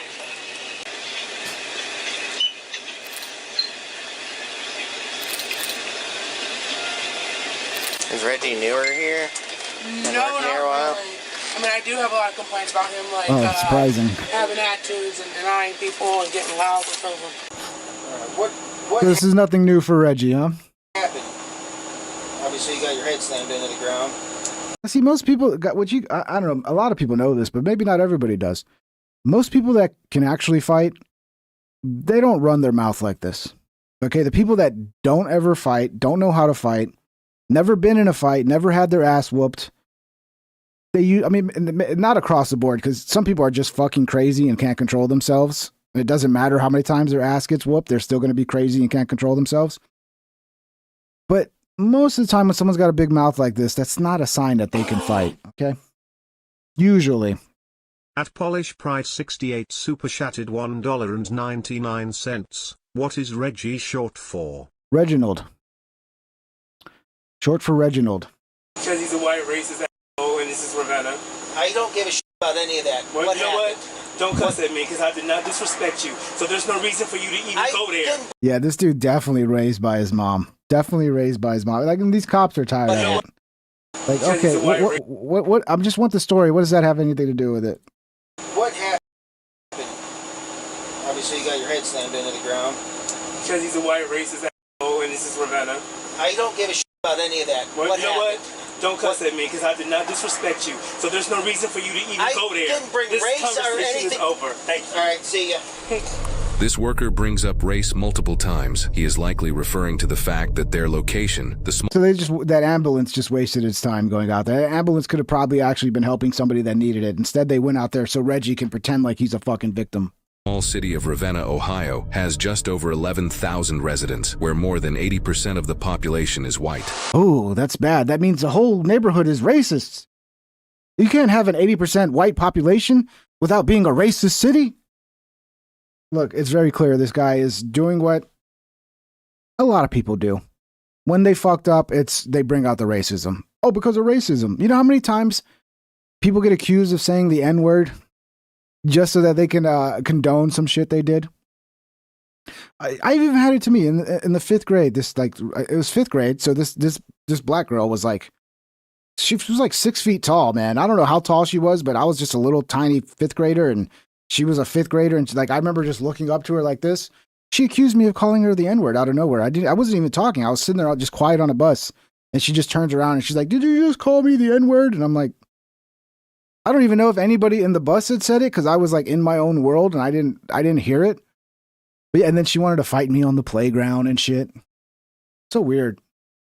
So weird. But yeah, that was like my first experience with how things go sometimes, in this country. 35. $15 off negative. I should owe you 20, not $50. Why are you getting attitude? See, very simple. He's like, okay, wait a minute. It was 35. You take away 15, that's 20. I should owe you 20. Why is it 50? And there's not even an attitude there. It just seems like he's maybe a little bit of an attitude, like, oh, what are you doing? But not much. I should owe you 35. $15 off negative. I should owe you 20, not $50. Why are you getting attitude? Because I can't. Because I can't. But you're trying to charge me well over what the hell I was charging. Nothing. You will blow your damn total when you talk to me. Or what? Shit. Or what? You leave the damn store. Goodbye. Dude, all he's got to do is say, "Oh shit, you're right. I screwed up." $1.99. That's so hard, bro. Bro, you always on race wars. You're a race hustlers. I'm a race hustler. Okay, yeah, Area 51. You got me, bro. You got me. It's so funny. All you have to do is just like accept that you made a mistake and be like, "Oh, sorry about that. Let me fix this." But no, that's too much, bro. That's too much. That's too much. You better call your manager right now. Call her. I will. Call her. Who the fuck you're talking about? You owe me $50. Who you talking to? You bitch. Motherfucker, the price, the $15 went against the damn total. Now call me another bitch. Yeah, that's what he's saying. The $15 went against the total, and you added it instead of. This is you talk about shit that could easily be avoided with like the tiniest amount of common sense. The tiniest amount of common sense. And look, the white guy's a little bit to blame because sometimes you got to recognize when you're dealing with somebody that's not emotionally stable, and you have to be the one that's 100% calm, and like that like lowers the temperature. But yeah, he found the right guy. Found the right guy to fucking really let some steam off on.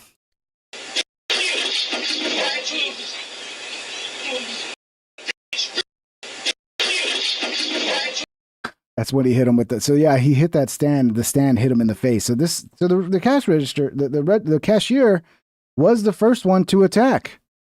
No, you can't come back here. You're going to jail. You. Step outside. Let's go. Let's go. Come on. Let's go. Let's go. Take your 15. See, and she goes over there. She already knows he fucked up. She probably does this every 5 times a day. She's got to fix his fuck ups. That poor manager.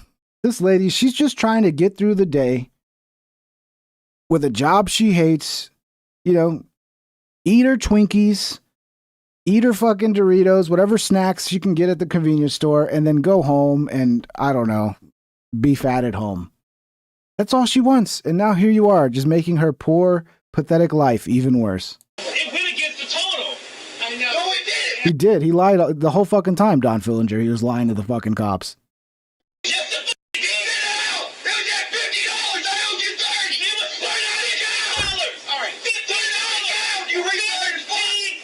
There comes the racism.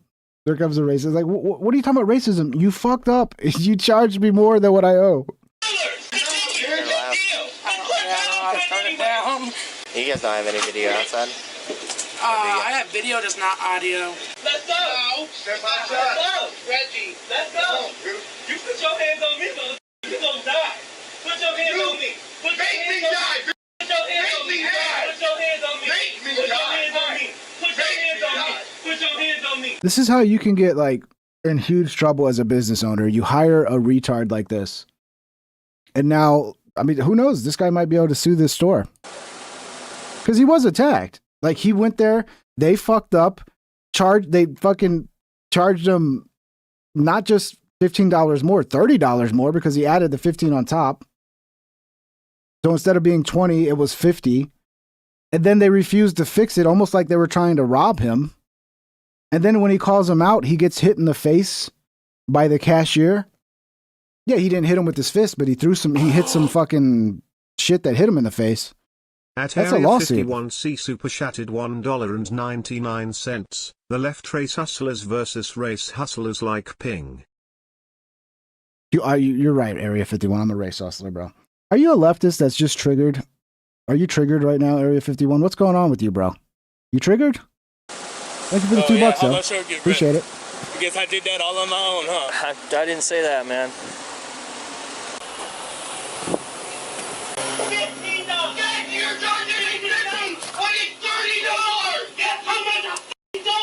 What display got knocked over with the? Because there's still like the little energy shots out there on the ground.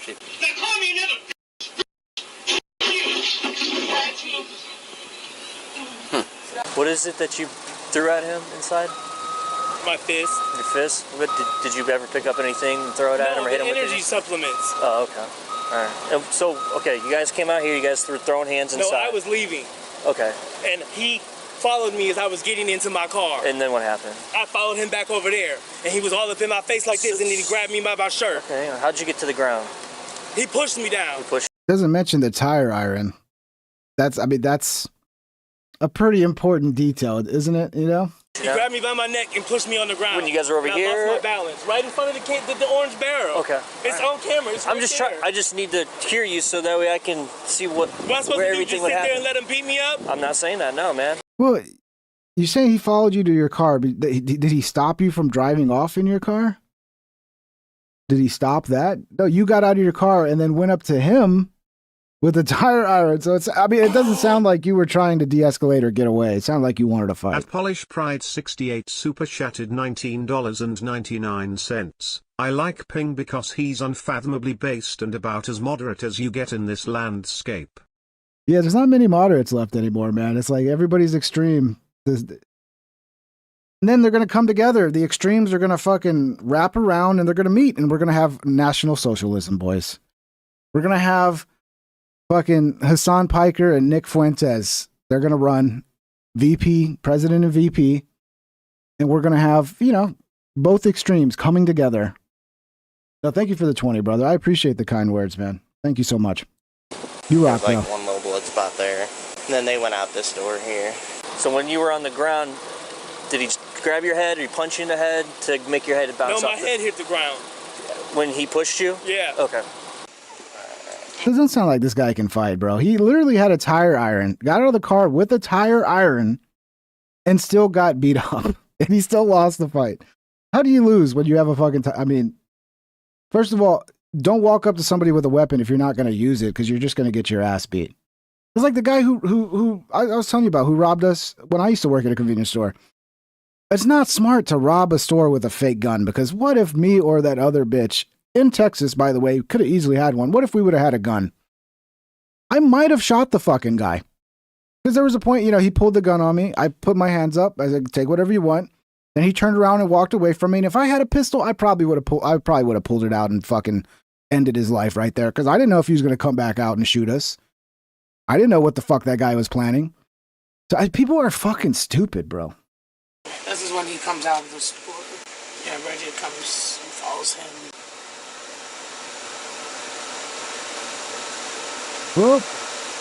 Oh, he got a couple rights. Can you go back again to when He was, comes dude, over for all with the shit he tire? talked, he wasn't ready to fight. Some old white man attacked me. Is she, here we go. Is she going to be calm and rational and talk to the police officers and try to calm down the situation? Let's see. Because of his damn lottery tickets was wrong, and he the victim now. And I'm over here being guarded for doing my job. He is the victim, Reggie. You tried to rob him of $15, Reggie, and then you punched him in the face for calling out that you were robbing him of $15.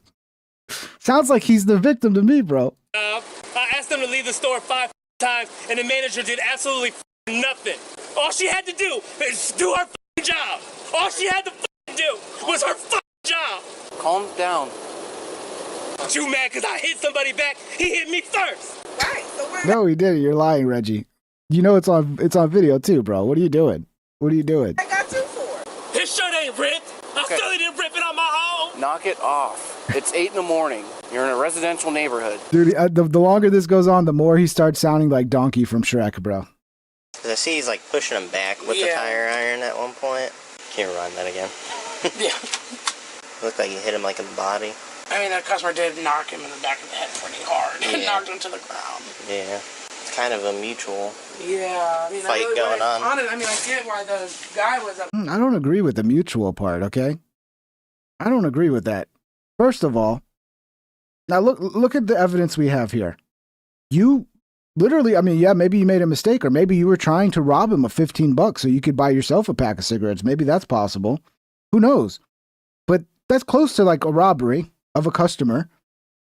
And then you hit him in the face with a fucking decoration, causing him to bleed. And then the footage we have outside is the guy standing in front of the store waiting for the cops to come, and you go up to him with a tire iron. The only problem is you suck and can't fight, so you got your ass whooped, even though you had the tire iron. Looks like you're the problem, Reggie. It looks like you are the problem, sir. Yeah. That's a lot of money compared to what it was supposed to be. If Reggie would have just let it go. That's never going to happen. No. All right. We'll probably talk to you here in a second. Okay. So it looks like in the video, he started walking out here. He went to his car, grabbed have you seen the tire iron thing yet? It's in the back. It's literally just like that little metal pipe from. He walks over to the middle here. There's a terrible split right in the video. Look, Reggie is the type of guy, we've all seen him. Their problems. Everywhere you go, they're starting fights with everybody. And most of the time, most people just back down because they're like, dude, this guy's fucking crazy. And they just, try to calm him down and like, sorry, I'm going to leave. But then every now and then you run into another crazy white dude or another crazy black dude. And then this is what happens, bro. This is why women, you need to teach your sons to regulate their emotions. Okay? I realize it's hard for you because of all the hormones and I know that's hard. But you need to figure out a way to stop your sons from becoming emotionally crazy like you, okay? Because it's not good. It's dangerous. They can't get away with it the way you can. Her whole title is manager. Tell that white mother to get the out the store. Go on.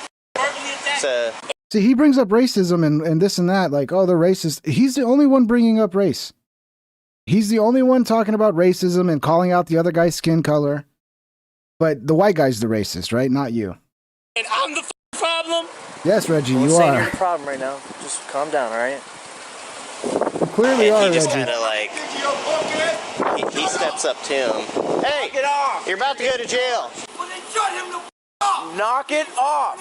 He ain't talking to you, motherfucker! He ain't talking to you! Leave. You guys have no business here. Leave or you guys are going to jail too. Yeah, it's hard for a woman to teach it, but that's why you got to have some sort of man around, an uncle, somebody. You know, if you have a brother, you know, make sure your brother's spending a lot of time with your kid, or an uncle or somebody. You know, as long as the uncle's not molesting them, you got to worry about that with uncles. You got to try, man. You got to try. Leave now! Stay here with me. Yeah, look. Leave or you're going to jail. Stay here with me. Leave or you're going to jail.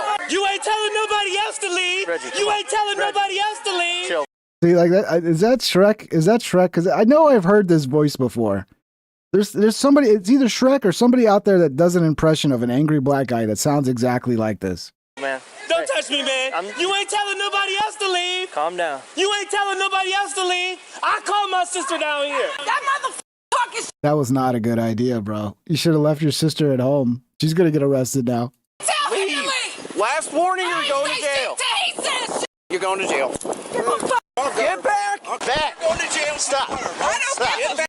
Stop. Stop. I got her, bro. What you arrested my sister for? You ain't even trying to She's let me not get her. listening. She gonna listen to Listen me. to nothing. She gonna. Why does this happen so often? They act fucking nuts. You know, people go crazy, and then as soon as they have like any sort of repercussions for their actions, they just go right into victim mode.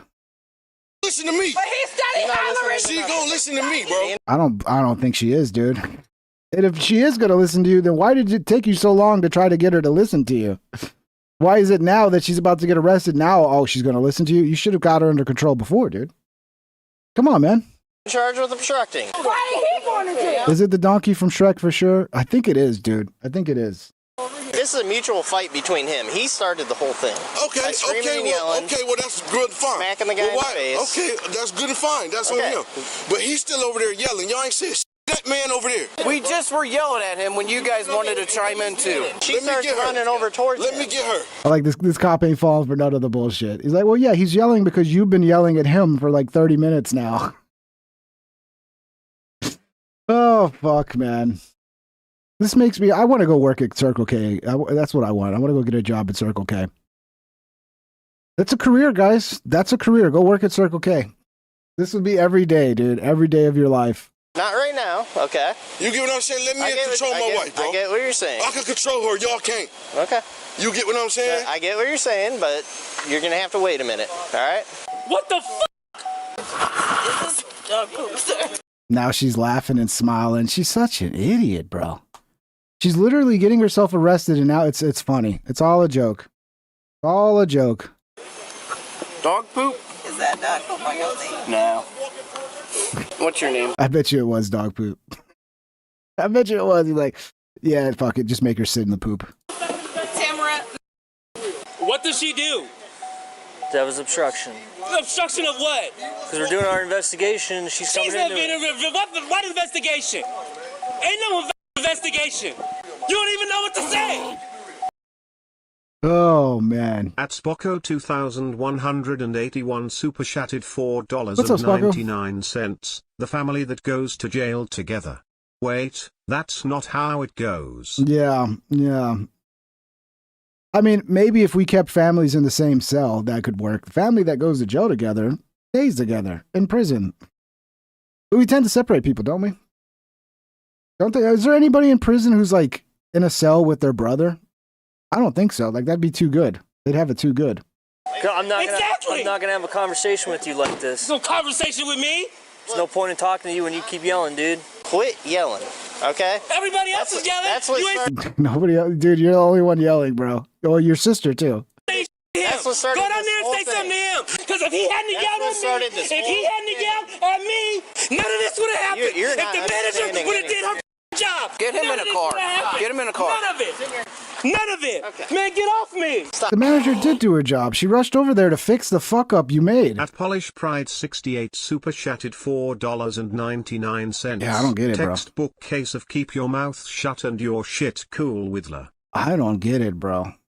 I don't get it. Like, I just like, you don't realize like this is the worst thing you could do. Like, you already fucked up. But I guess they feel like if they make a big scene and a big stink and really, really act aggressively like they just been wronged to the point like I mean, I guess they think that's going to work, and the cops going to be like, "Oh, there's no way he's this angry unless he must be the victim. That's why he's this angry."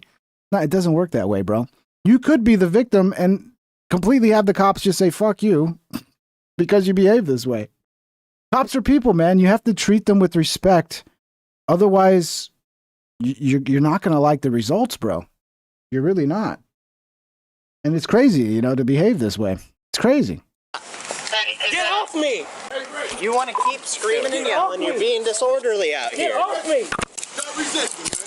I don't understand why you just continue and... I mean, the one guy, the wife of the sister, is like the only one that has any common sense right now. Who can keep his fucking emotional control. That guy's got a lot of work to do, man. He's got a lot on his hands dealing with these two. Poor guy. Continue and you don't listen. This is some bullshit.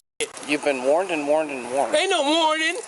There's been a million warnings here today. A million warnings. Whose car is this? My mom's. I'm searching.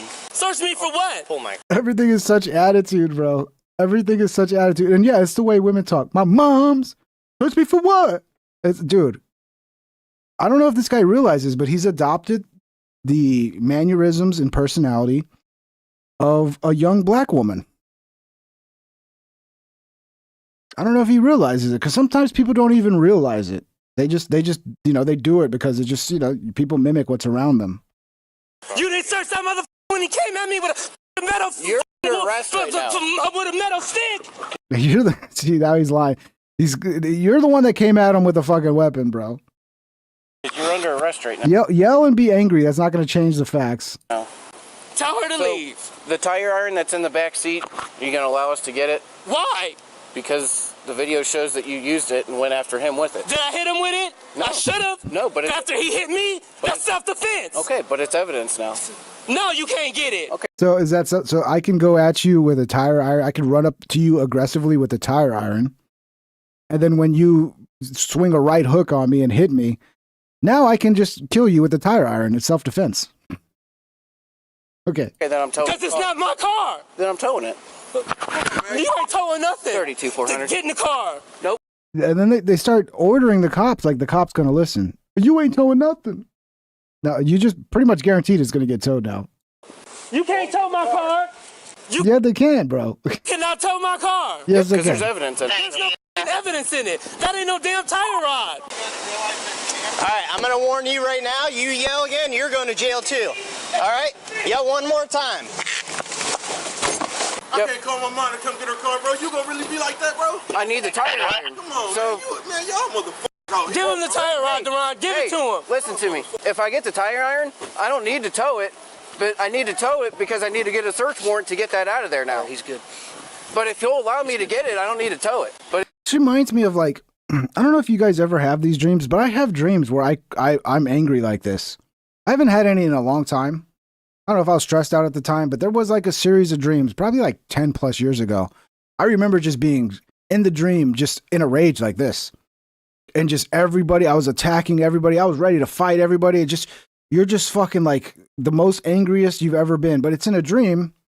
And this is like, this guy's 24/7 like this. Could you imagine being this angry all the fucking time? Maybe he's not this angry all the time, maybe only when he makes stupid mistakes and people call him out on it, which is probably a regular occurrence. if he wants to play hardball, then I got to tow it and get a search warrant. So the ball's in your guys' court. Have a seat. So you have the right to remain silent. Anything you do or say can be used against you in the court of law. Do you understand your rights? Yep. What all happened out here today? Because I watched the whole entire video. Oh, it's a little too late. You already said a lot, bro. Did you strike him with the tire iron? No. I have a right to defend myself.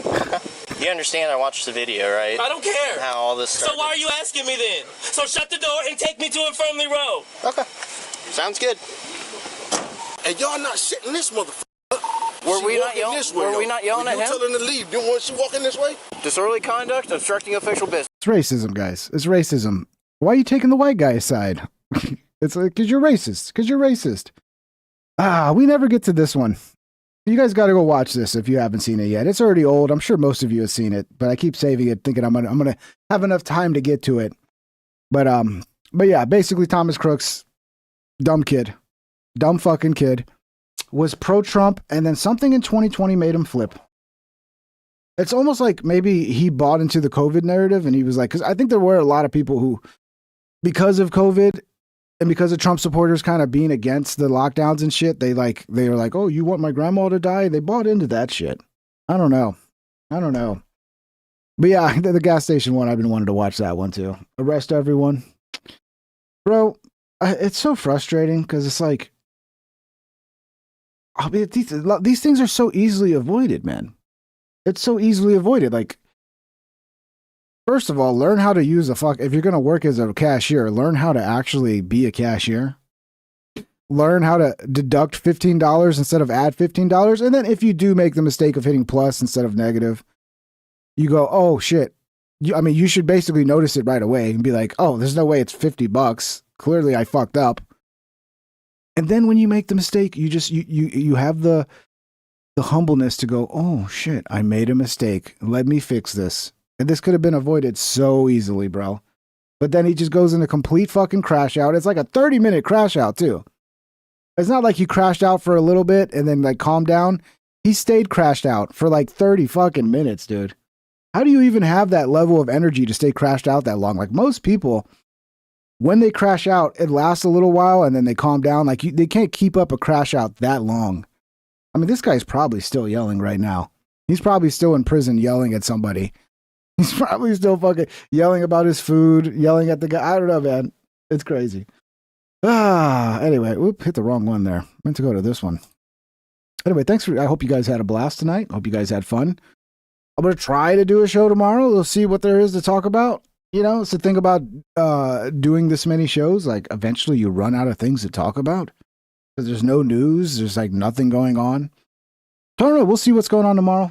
We'll see. Maybe I'll just come hang. Maybe we'll just come chit-chat for a little bit. Who knows? But I got to do shows. So, anyway, much support. Much thanks, everybody, for the support. Play the video ping. It's Saturday.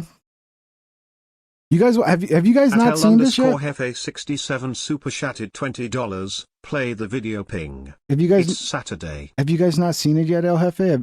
That's what my thing is. Like, I bet you everybody's probably seen this shit already. You guys want to watch the Thomas Crook stuff? We'll watch it. I mean, if you're gonna send me 20 and you want me to watch it, I'll watch it, El Jefe. You got me. But I imagine everybody's seen this shit already. Ping, talk about those kids who try to take over an island in Haiti. Kids who try to take over an island in Haiti. I haven't heard about that, bro. I gotta look that up. All right, we'll watch the Thomas Crook stuff then. Let's do it. Let me get back on it. Thank you for the 20, El Jefe. All right, we'll hang out a little longer. We'll watch it. Yeah, I think it was, let me skip ahead a little bit to where he gets to the good part. Yeah, here we go. So this is like, Tucker basically, I don't know how they did it, but they were able to get all the fucking, or most of the social media shit from Thomas Crooks, especially like a lot of his YouTube comments. So guys, be careful. If you ever try to assassinate a president in the future, we're going to know everything you ever commented on YouTube, okay? So yeah, don't do that.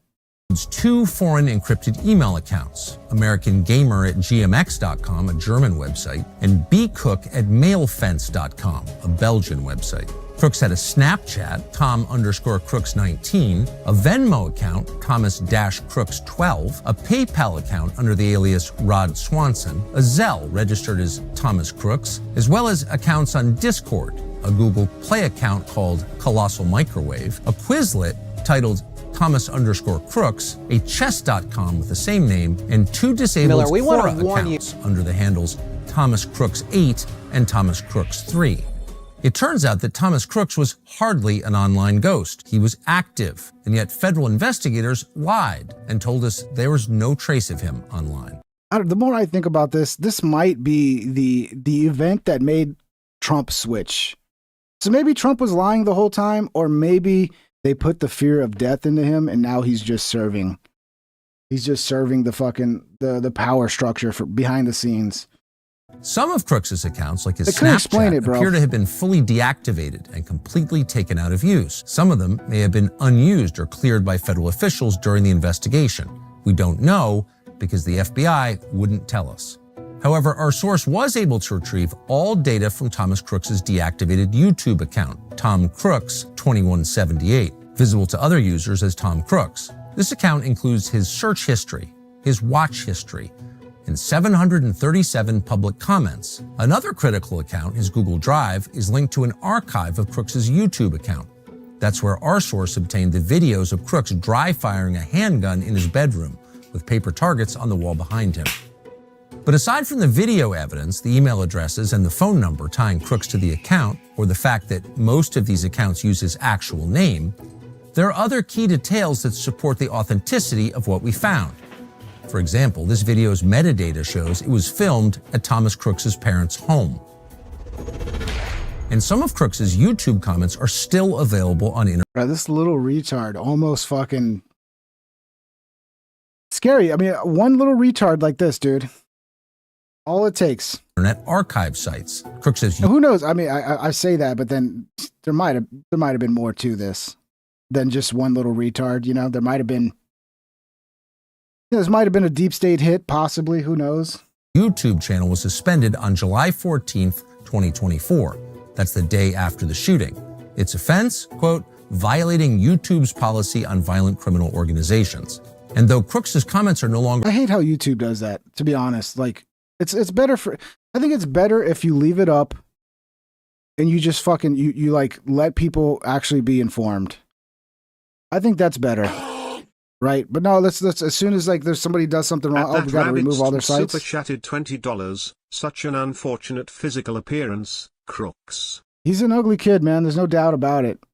You kind of like if he wasn't such a piece of shit, you'd almost kind of feel bad for him because you know that's one of the worst hands you can be dealt in this life is to just be super fucking ugly. There's no, you know, you can make fun of people for a lot of things. And people are like, "Oh, that's mean. Why would you do that?" But if people are ugly, like you're good. You can make fun of them, no problem. Treat them like shit. Do whatever you want. But yeah, he was not gonna have a good life. Being ugly, you know, it's not fun. Polish Pride. At Polish Pride 68 super chatted $1.99. Perfect MK Ultra candidates. Perfect MK Ultra candidates. You're right. That's who you would go after. Some lonely kid who has no friends. That's absolutely who you would go after. And the flip in 2020 is kind of strange. But yeah, remember last you guys who watched Thursday's show? Remember I got a copyright notice when I was playing a Tucker video and reacting to it. And I was like, what is this from? Well, I'm getting another one at the moment I'm playing this video. It keeps popping up. So yeah, this is definitely from Tucker. What's funny is even though I got that notice when I was reacting to Tucker's video last time, I never got a copyright claim.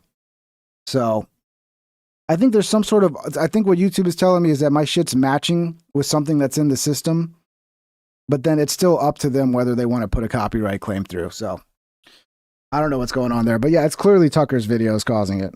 Are available on YouTube. In many cases, the commenters who responded to Crooks are still there, and they match what we see on the Internet Archives. Let's try mixing it up. Let's try this one. Maybe that'll make it better. I don't know. Sites.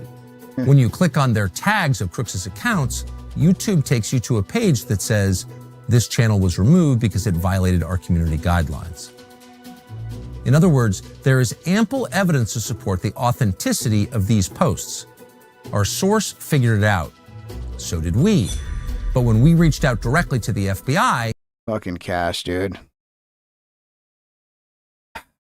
What a disappointment, bro. I thought you were going to be good crazy. You turned out to be bad crazy. Okay? We wanted good crazy. You gave us bad crazy. Plus, you sold out for some pussy, bro. That's what it seems like. Seems like you sold out for some pussy. But I mean, I don't know. That's just my opinion. Just kind of what I see from, my point of view. But a lot of us would probably sell out for some pussy, unfortunately. You know Thomas Crooks would. That's probably how they got Crooks. They're probably like, young dude, not getting laid, fucking, going crazy. They're probably like, hey, you try to take out Trump and we'll get you some pussy. That's probably all it took for Crooks. Ask why the Bureau hadn't shared any details from the account with the public, the FBI responded by questioning whether we could verify the authenticity of the account. We were confused by this, considering the authenticity is self-evident. And of course, the FBI would have known that since the day of the shooting. What exactly is the FBI hiding?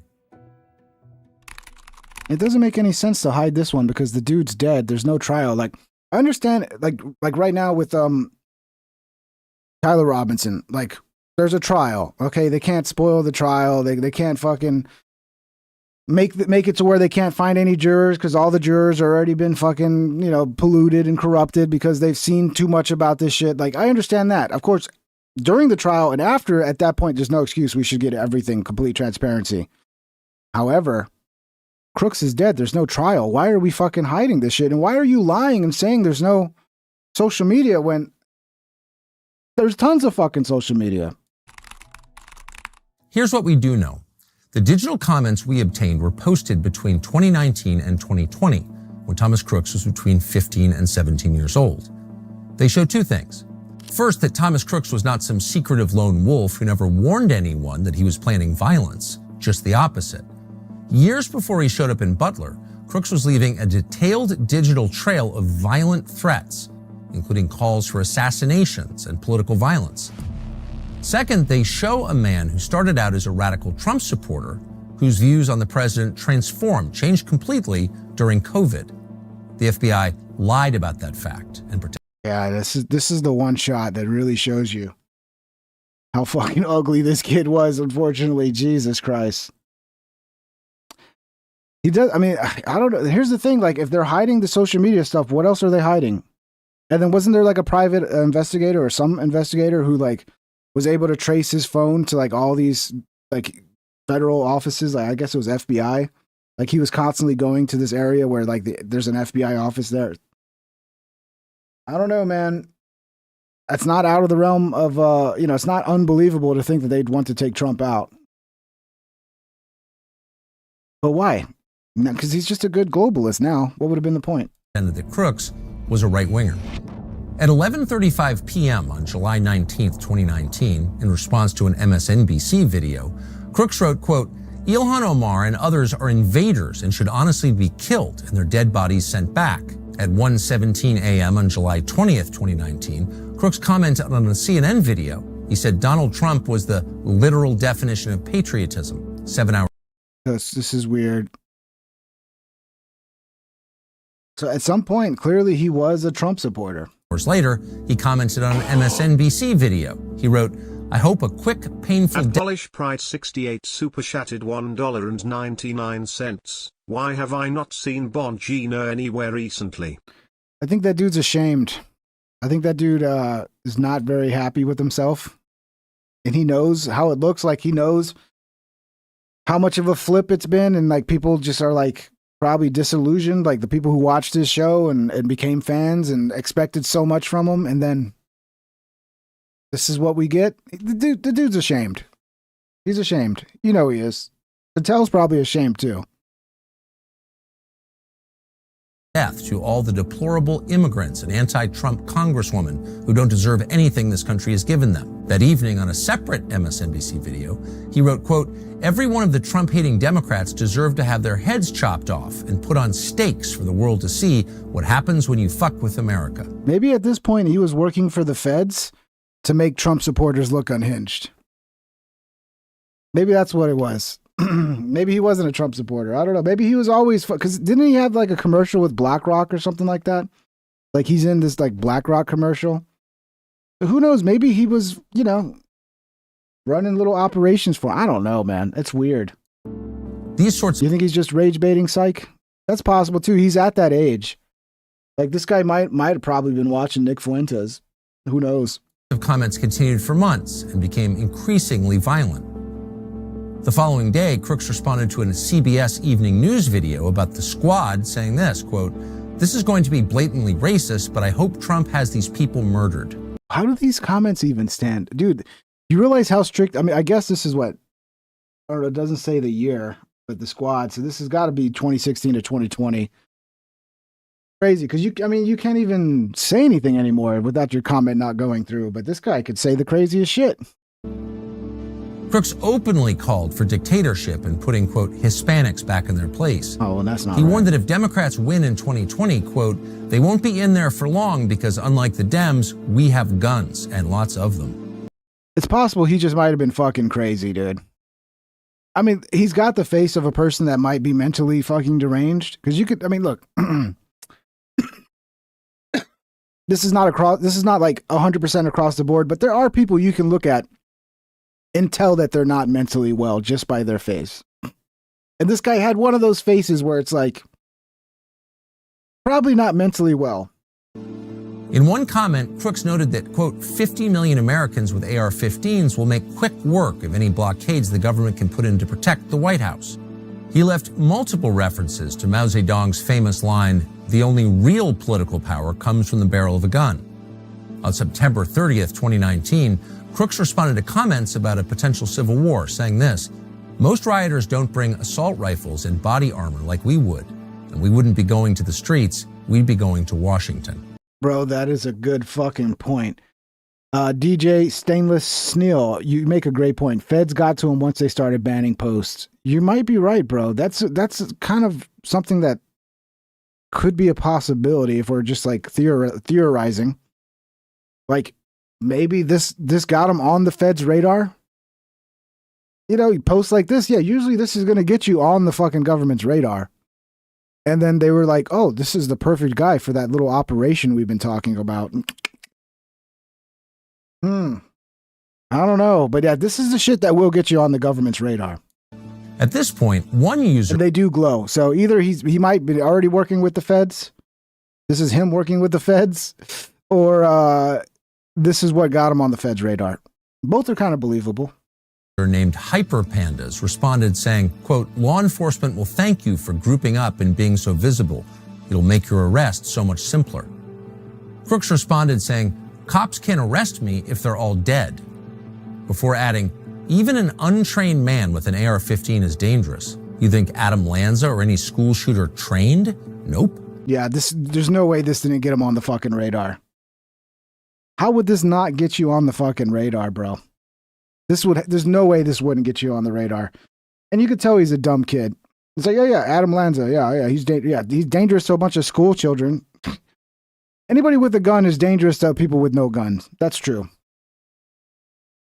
If you navigate to that YouTube page today, you can still see identical contextual comments and people referring to Thomas Crooks, including one user who wrote this, "You're on YouTube threatening to shoot government officials. I sure hope the FBI is monitoring social media for violent nutcases." That exchange is still available on Internet Archive websites. But the FBI didn't see that before the shooting? That's hard to believe. On various occasions, Crooks openly said things like, Mueller should be hanged along with the rest of the Democrats involved in that witch hunt, and I always believed being patriotic was lining up a bunch of socialist Jews, like the ones who booed Trump, and blasting their useless brains out with an AR. Bro, this does glow. This glows so fucking hard, bro. I mean,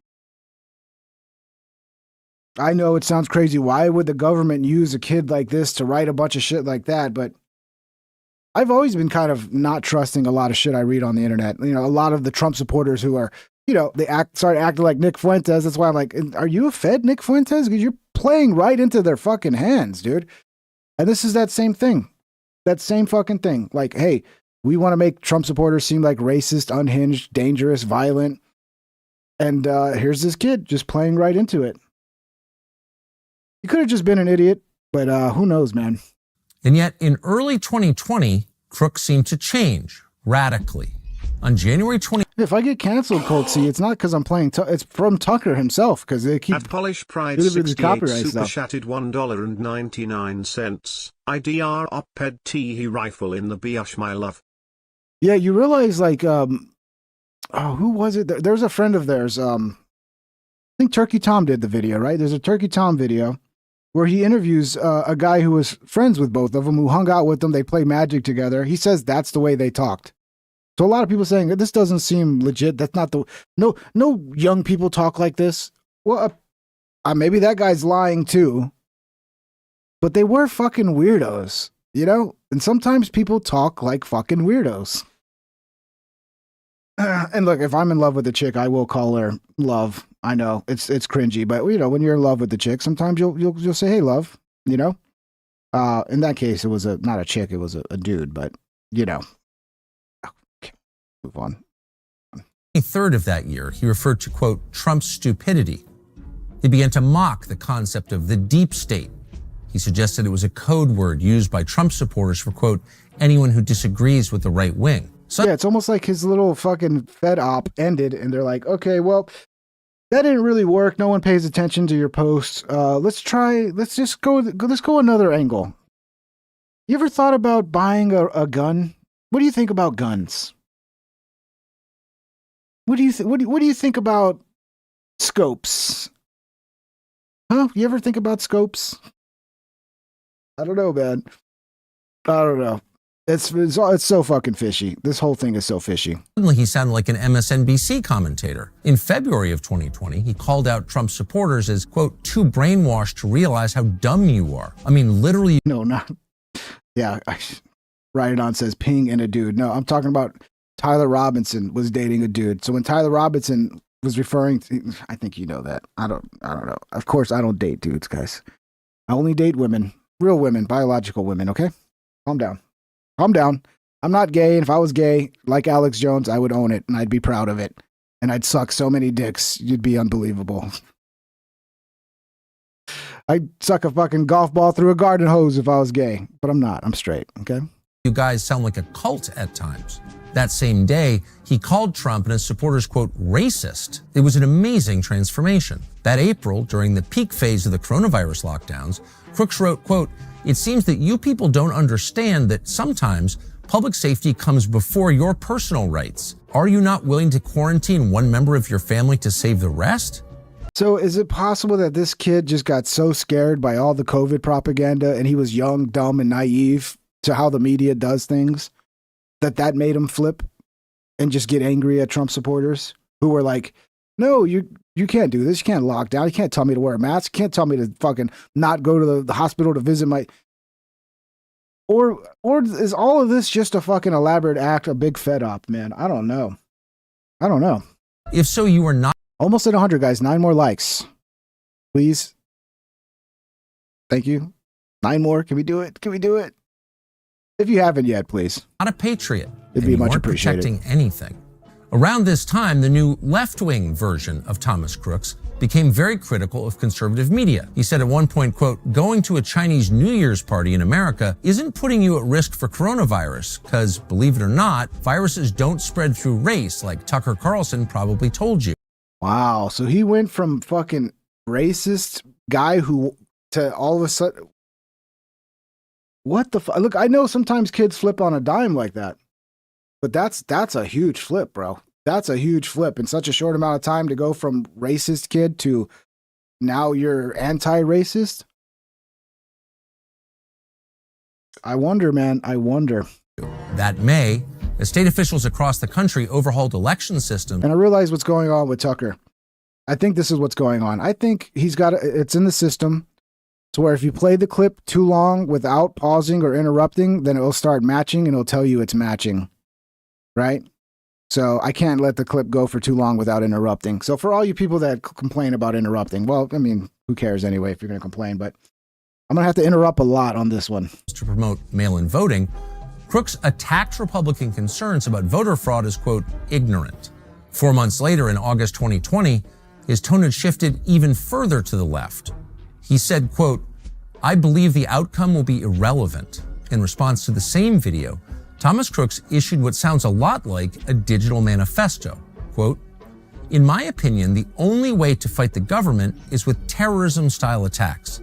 Sneak a bomb into an essential building and set it off before anyone sees you. Yeah, this guy's, he's a Fed, bro. He's got to be a Fed, dude. This is the most fucking Fed post I've ever seen in my entire life. This guy's got to be a Fed. He's got to be. Track down any important people or politicians, military leaders, etc., and try to assassinate them. Any sort of head-to-head fight is suicide, and even ambush or surprise attacks likely aren't going to end well. These remarks were especially notable because they came at the final phase of Crooks's YouTube commenting.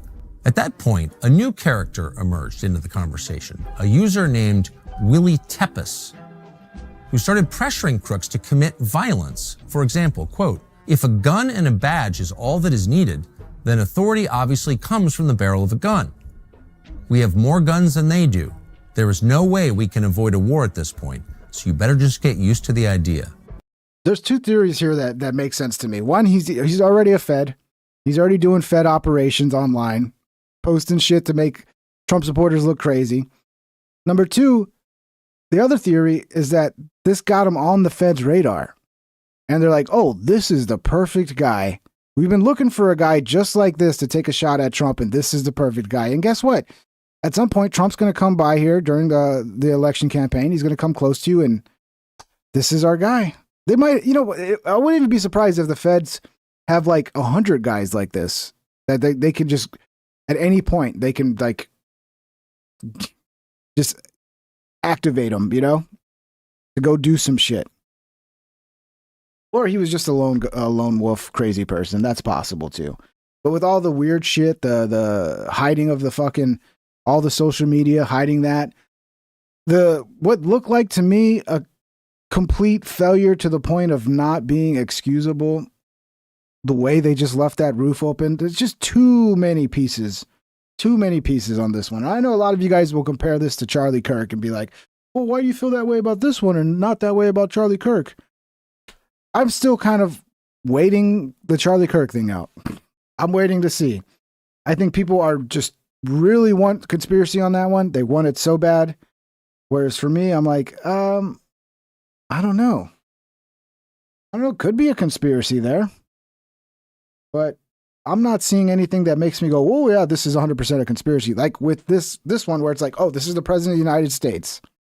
And there's a building right next to the stage he's talking on. And you're just not even going to let anybody, you're not going to fucking control that rooftop. You're just going to let some fucking kid go up and get onto the rooftop and take a shot from an incredibly close, like that's where it gets too unbelievable. Where it's like, how could you fuck up that bad unless you were trying to fuck up that bad? We have nothing to lose and everything to win. And the alternative, a global police state, is unacceptable. Mr. Codyman. Mr. Codyman's got a new theory. Theory number 4. What if it's both? What if he was so fucking dumb and looked so glowy that the Feds scrubbed it because no one would believe he was acting alone?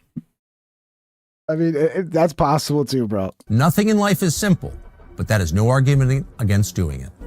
So who is this Willie Tepes? Unfortunately, we don't know. The FBI hasn't made any mention of him in public, although they certainly know he exists. So this is a dude who came along who was like edging him on, basically.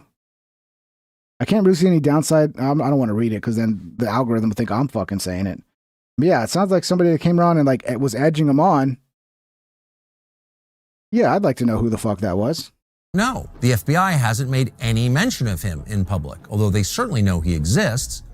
Just days after the shooting, somebody screenshotted Tepes' YouTube account page, despite the fact he had very few followers. To the extent that he can be traced online now, you can find his username being used on a foreign Antifa website. Those sites link him to the Nordic Resistance Movement, which has been designated a terrorist group by the U.S. State Department. That's all.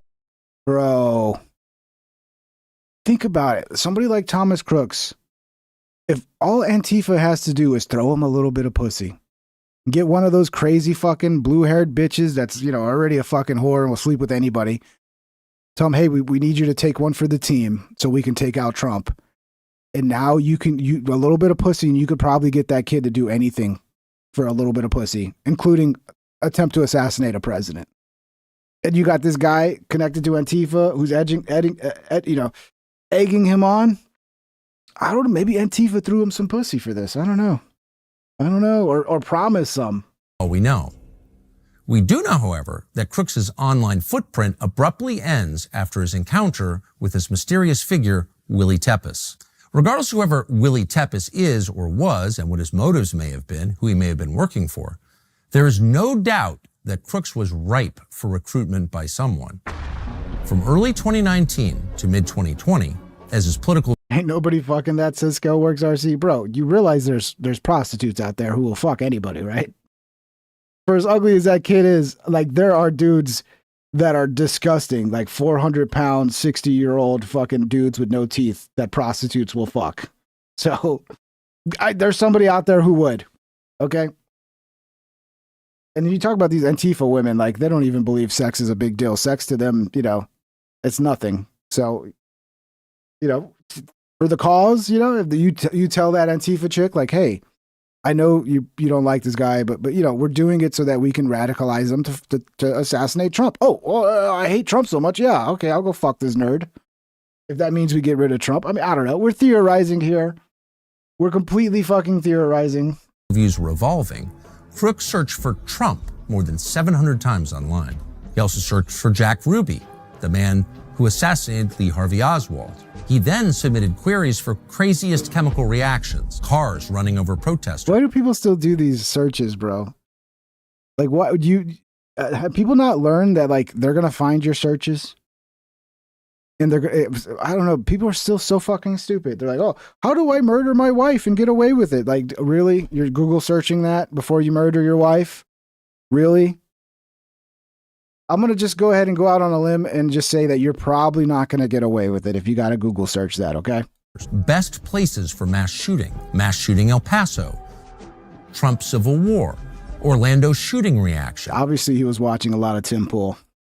Firing an AR-15 as fast as possible, fertilizer bomb, how to make napalm, how to make Molotov cocktail, mass shooting Canada, Oklahoma bomb. Oh, we got 100. Thank you, guys. Boom. 100. Bombing. Thank you, guys. Sniper in Dallas shooting. He also searched for American Nazi Party, German national anthem, 1933-1945. What if we find out this guy was a fucking groiper, bro? Hitler's speeches with subtitles, neo-Nazis, and, quote, why gays need to go. Hate to brag, but we're pretty Watch, they're going to try to say this guy was a groiper. Watch. Possibly mentally ill young man with a long record of espousing violence in public. The FBI clearly knew he existed. And then you have, at the very end of his years commenting in public, espousing violence, an exchange with a mysterious figure affiliated with a group that we know is being monitored by the U.S. State Department. Yeah, that's definitely a There's definitely a there for me, too. That's fucking weird.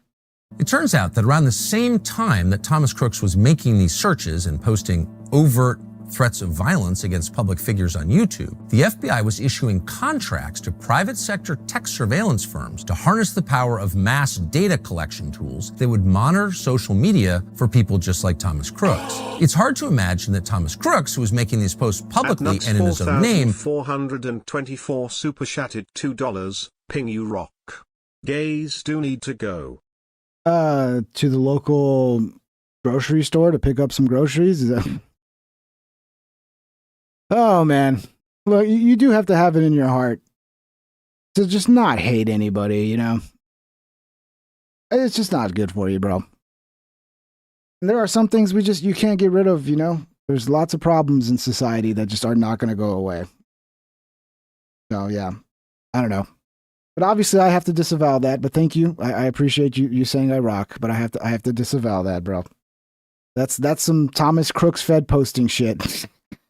What are you doing, bro? What are you doing? Had not been identified and looked at closely by federal law enforcement. In fact, it's impossible to imagine.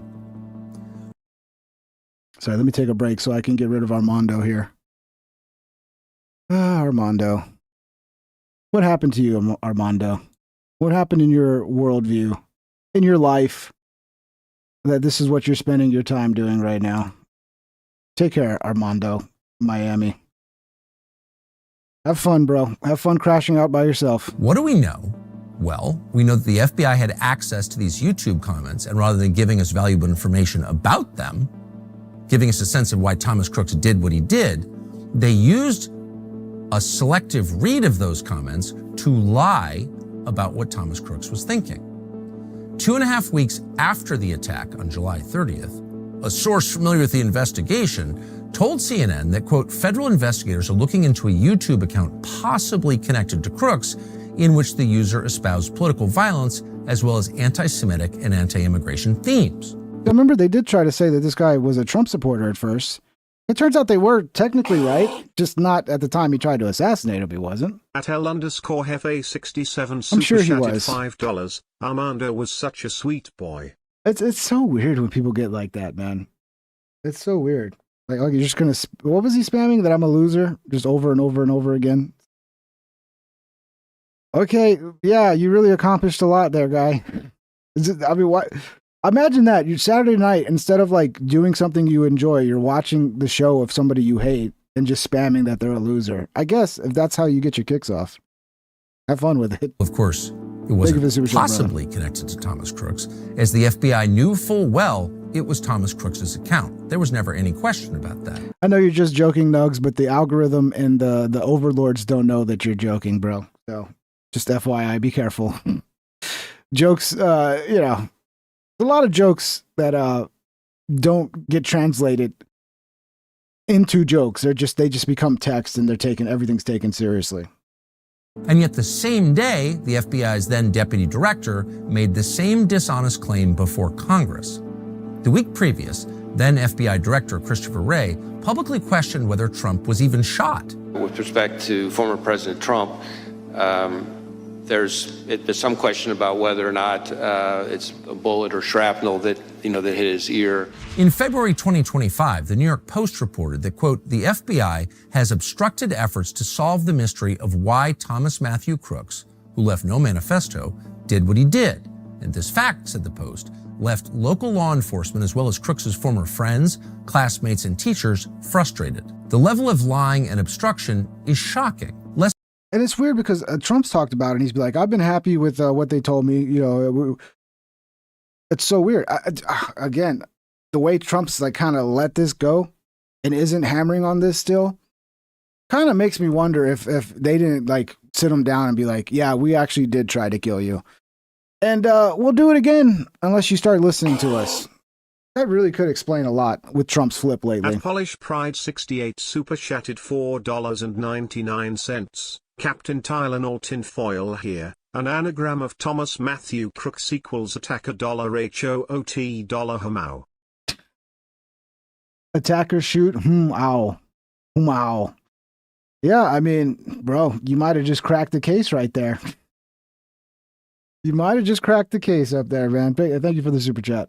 Less than a month after the shooting, Congressman Clay Higgins of Louisiana, a former police officer, traveled to Butler to conduct his own investigation into what happened. When he arrived, he discovered a disturbing fact. The FBI released Crooks's body for cremation 10 days after July 13th. This wasn't known to the public until Higgins arrived in Butler on August 5th, when the coroner told the congressman, quote, he would never have released Crooks's body to the family for cremation or burial without specific permission from the FBI. The timing of Crooks's cremation is notable. The day Crooks's body was burned was also the day the House Homeland Security and Oversight Committees had begun their investigations into the shooting. The fact the body was cremated made it impossible for investigators outside the FBI to verify the coroner and autopsy report. You can't do a new tox screen because the body doesn't exist. According to Higgins, that is a little weird when you have an open investigation and you just cremate the dude. You would think you'd like want to keep the body around until the investigation's closed. What's the rush? What's the rush, bro? It is weird. Quote, this action by the FBI can only be described by any reasonable man as an obstruction to any following investigative effort. Another notable detail is that photos from the day after the shooting show an FBI agent hosing down the site where Crooks died.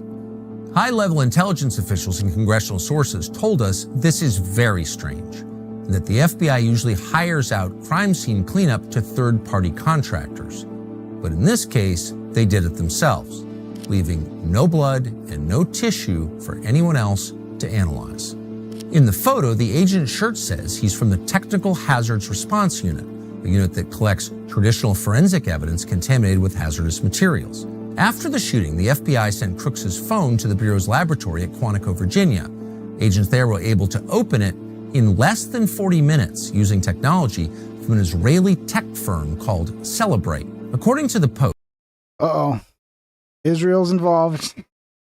All roads lead to Israel, bro. FBI officials who served under President Joe Biden accessed Crooks's phone, computer, and his encrypted messaging apps in Belgium, New Zealand, and Germany. Yet none of the online activity the FBI has discovered was referred to in any way in the final congressional report that was released in December of 2024. By the way, why do we still know nothing about that guy in Butler? What's going on? Remember this one when Elon was funny meme guy? Elon's whole personality was funny meme guy. But yeah, really what I wanted to play was just the social media that he found, which we already got through that. Here, let me post the link before these guys get me with every 10 seconds I see, we've detected video in your stream belonging to somebody else.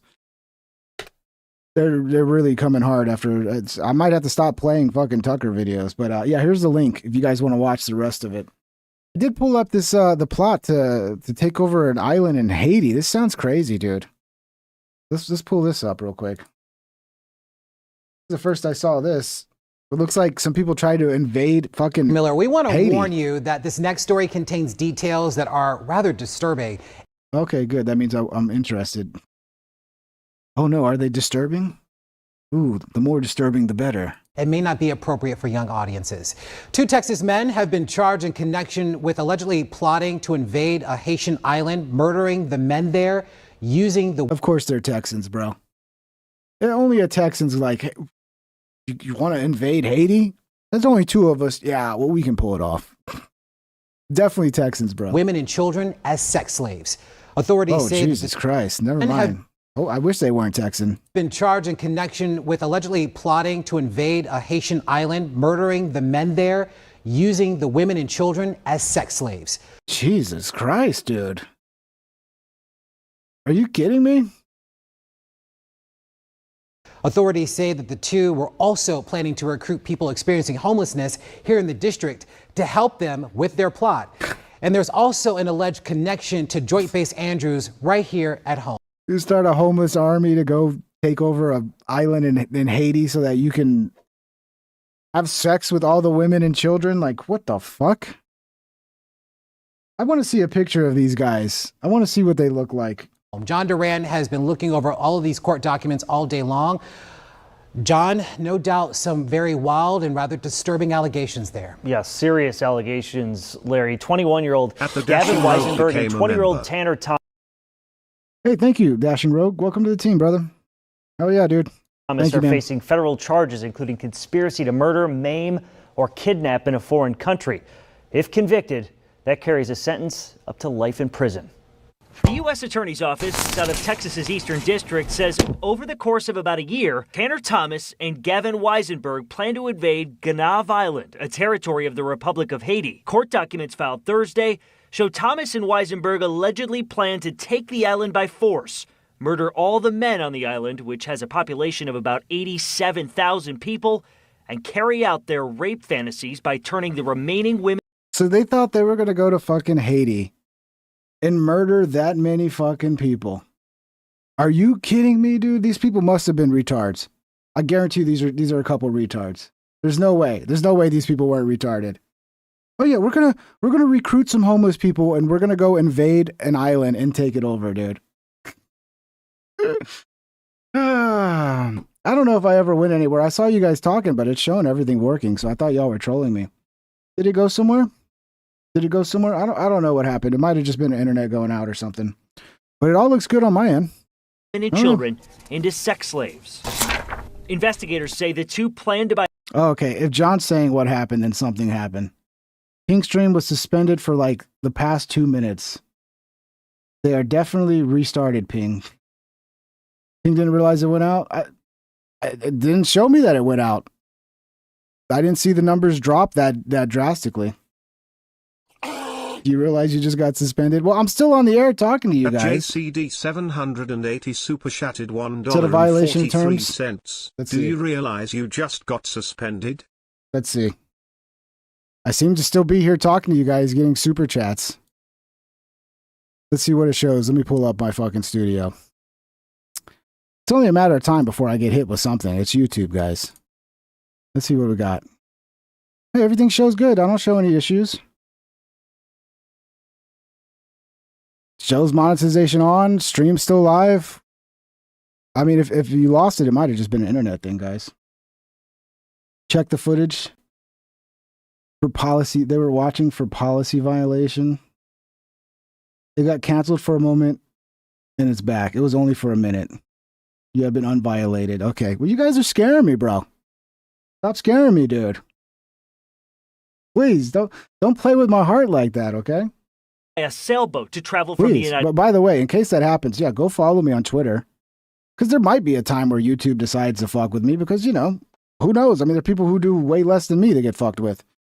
So yeah, follow me on Twitter at Pingtrip, PINGTR1P. And if I do go somewhere else or I have to stream somewhere else, you'll find out. Or Discord, links in the description. Super chatted $10 as soon as the Haiti video started. Yeah, it might have just been an internet thing, dude. No, it said you were suspended for policy violations. It said stream unavailable, stream suspended for policy violations. Who knows what the fuck's going on? Who knows what the fuck's going on? We'll see. I'll find out after we do this show, but they gave me no notice of it. And when I look at the stream right now, the stream's still up. So if I was suspended, maybe I was suspended for 10 minutes or 10 seconds and then they unsuspended me. I don't know, dude. This shit makes no sense. This shit makes no sense. Ping doesn't want to end up back under Queensboro Bridge. YouTube doesn't like talking about crooks. The truth can be scary. The stream ended and said it was for a policy violation. And then it just came right back on its own? And then it just came back on its own? I don't know, man. That's weird. That's weird. Well, go to Discord, go follow me on Twitter, because maybe that was just a precursor. You never know. You played Tucker longer than 3 seconds without an interruption? It was right when you started the Haiti video? United States to Ganav Island. I don't know, They bro. also plan to purchase military-style rifles to use. That might be a bad sign, though. That might be a bad sign. Who knows? Who knows what's coming next, bro? It also could have been just a glitch on YouTube, though. Because, look, if I was really suspended, I wouldn't be here talking and still going. So, you know, either it was I got suspended, then they unsuspended it right away, or there was a little glitch there. Or maybe, no, bro, it cut you off for at least a minute. You came back. Yeah, it came back on its own. Let's roll back the video. I got that message when I joined the stream a few minutes ago. To gray screen, then you came up 30 seconds later. Trusty Shackleford 6060 super chatted I don't know, $5. man. That's weird as fuck. I got that message when I joined the stream a few minutes ago to gray screen, then you came up 30 seconds later. Weird. It's weird. It's weird, bro. Now I'm a little scared. But yeah, Twitter, Discord, follow me wherever I move the show. We'll figure it out. If something was to happen, we'll figure it out, dude. We'll stream somewhere else. We'll figure it out. But hopefully it's fine. We'll see. I don't know what I did that was so bad. Maybe it might be from copyright, from fucking copyright bullshit with Tucker. Who knows? Use in their coup. According to court documents, in January of this year, Thomas enlisted in the Air Force to gain military training to help carry out the attack. Officials say in February 2025, while in basic training, Thomas had himself reassigned from Ramstein Air Base in Germany to Joint Base Andrews here in Prince George's County. Court documents say he did this to be closer to D.C., so he could allegedly recruit people experiencing homelessness to be part of their plot. In August 2024, Weisenberg allegedly enrolled in the North Texas Fire Academy to get trained in command and control protocols. Court documents show Weisenberg failed out of the academy in February 2025. Afterwards, Weisenberg... Bro, how does this happen where you get this stupid of a fucking idea and you think, yeah, that's a brilliant idea. Let's go invade Haiti. Let's get YouTube people and go invade Haiti, bro. Come on. Are you kidding me? Are you kidding me? What the fuck is happening? Allegedly traveled to Thailand to enroll in sailing school, but didn't follow through with it because the training was too expensive. Investigators say the two suspects also studied Haiti. Okay, yeah. Well, this guy looks fucking crazy. That guy a little less crazy. I guess they just weren't getting laid, bro. I don't know. Like, I mean, what happens for you to come up with a crazy idea like that, dude? Haitian Creole to help facilitate their armed coup plot. On top of those allegations, federal prosecutors allege at some point during their plan to overthrow Ganav Island, Thomas and Weisenberg also coerced a minor to be in a child pornography that they filmed. Oh, okay, yeah. Well, these guys need to be locked away for the rest of their life. That's insane, bro. Let me see. Let's see what I got. If I got anything in my email, any notices of policy. Let's see. Due to a copyright match, your stream was interrupted. Streams are interrupted when copyright content is detected. After copyright material is no longer being streamed, streams are automatically re-enabled. Okay, that's what it was, guys. Yeah, it was old Tucker. So look, we're done reacting to Tucker. That's it. That's it. If Tucker's putting in a system like that, where I guess he doesn't, I don't know what's up with the system. I don't know if it's you play too much of it or what. I don't know. Whatever they decided on their end. But that's what it was. But it's weird because I had the same thing happen, but still no copyright claim. But yeah, that's what it was. That's not YouTube. That's not YouTube banning me. That's the fucking copyright system. But yeah. Tucker's old school. He doesn't understand how things work. That's what's a little frustrating when you got older people. They don't understand the system. Pride 68 super chatted $1.99. JMAIL. WORLD. Okay. Don't go there, everybody. I don't know if that's a fucking hacked site or something. I don't know. But thank you for the $2. I worry when people post links to shit. I mean, you know. Or is this Jewish mail? Is that what this is? Play Tucker with a distorted... No, I'm just not going to play Tucker anymore. If I do, it'll probably be tiny clips. Tiny clips. Because, I don't know. He's got his shit in the system. I guess if you play too much and you don't interrupt it enough or you play too much of it, I don't know, dude. I don't know. But that same thing happened on the last one. Never got a copyright claim. So maybe what they're trying to do is they're trying to limit people from actually stealing it, which I understand. And there's probably settings to where like, oh, if they play 10% of the video, it's okay. But if they play 20%, then it's not okay. Or if they play more than a minute without pausing and adding commentary, then it's not okay. And it's like, at that point, it's like, who knows? Who knows? Plays laugh at 1.5 speed. Who knows, man? But yeah, a lot of people don't understand the system. They don't understand the game. The game is you want more people to talk about you. You want people to react to your shit. It brings you more people. But then some people think they're too big for the game. But you know, most people on the internet now, they understand that. It's like, oh, you're reacting to my shit. You're like actually giving me more free publicity. Great, that doesn't hurt me. Unless I'm like titling my thumbnail, ooh, this is Tucker Carlson's network, and this is a Tucker Carlson episode, and I'm gonna fucking, and then, you know, then you steal people who will come to your video. Like, there's the right way to do it and the wrong way. Limit, and maybe that's what it is. They don't want people talking about crooks. Now, I think it's more of a, probably just a money thing. And the fact that people do steal shit left and right. And what Tucker's probably doing is what a lot of people do. Because remember, Tucker's kind of new to this game. Tucker's been a mainstream guy. And he probably just signed up for one of these companies like Bent Pixel or whatever. And people think, oh, they're going to stop people from stealing my content. Like, yeah, they'll stop people from stealing your content. They'll also create a ton of fucking angry people who hate you. Because you'll be hitting everybody that's ever fair used your content and reacted to it in a reasonable way. That's always what they do. They don't care. All right, well, we played it. We got through it. Still alive. Still here. Still kicking. We'll be good. Anyway, we'll be back tomorrow, guys. Much love. Let me see what I'm seeing here. Stream unavailable. Stream suspended for policy violations. Yeah, I'm seeing that now. Yeah, I see it now because I see it about 50 minutes ago. Yeah, because I see the replay in the studio, but it's like so far behind, but I'm finally seeing it now. Stream unavailable. Stream suspended for policy violations. Wonderful. Wonderful. Let's see. Due to how you stream enabled. Yeah, we'll see. We'll see if I get any issues with it. We'll find out. We'll find out. I think that was it, though. I think it's just to stop people from streaming their content. So a little automatic system. See you next time, guys. Thank you all for the super chats. Thank you for the support. The new members, you guys rock. I will be here tomorrow unless something comes up with family or some shit like that. But yeah, we'll see you guys tomorrow. Have a wonderful night. Take care, everybody. Have a great weekend.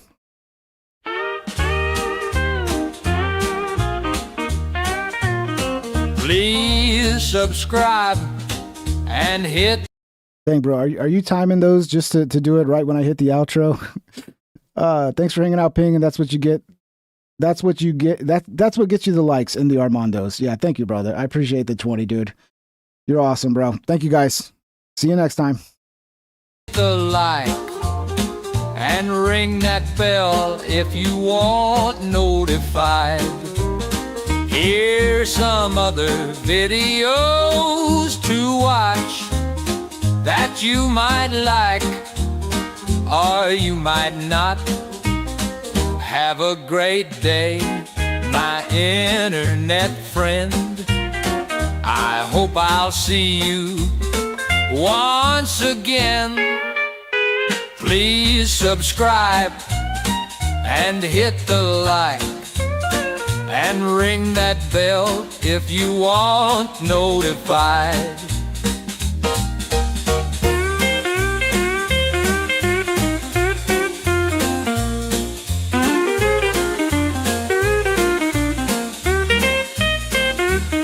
Have a great day, my internet friend. I hope I'll see you once again. Please subscribe and hit the like and ring that bell if you want notified.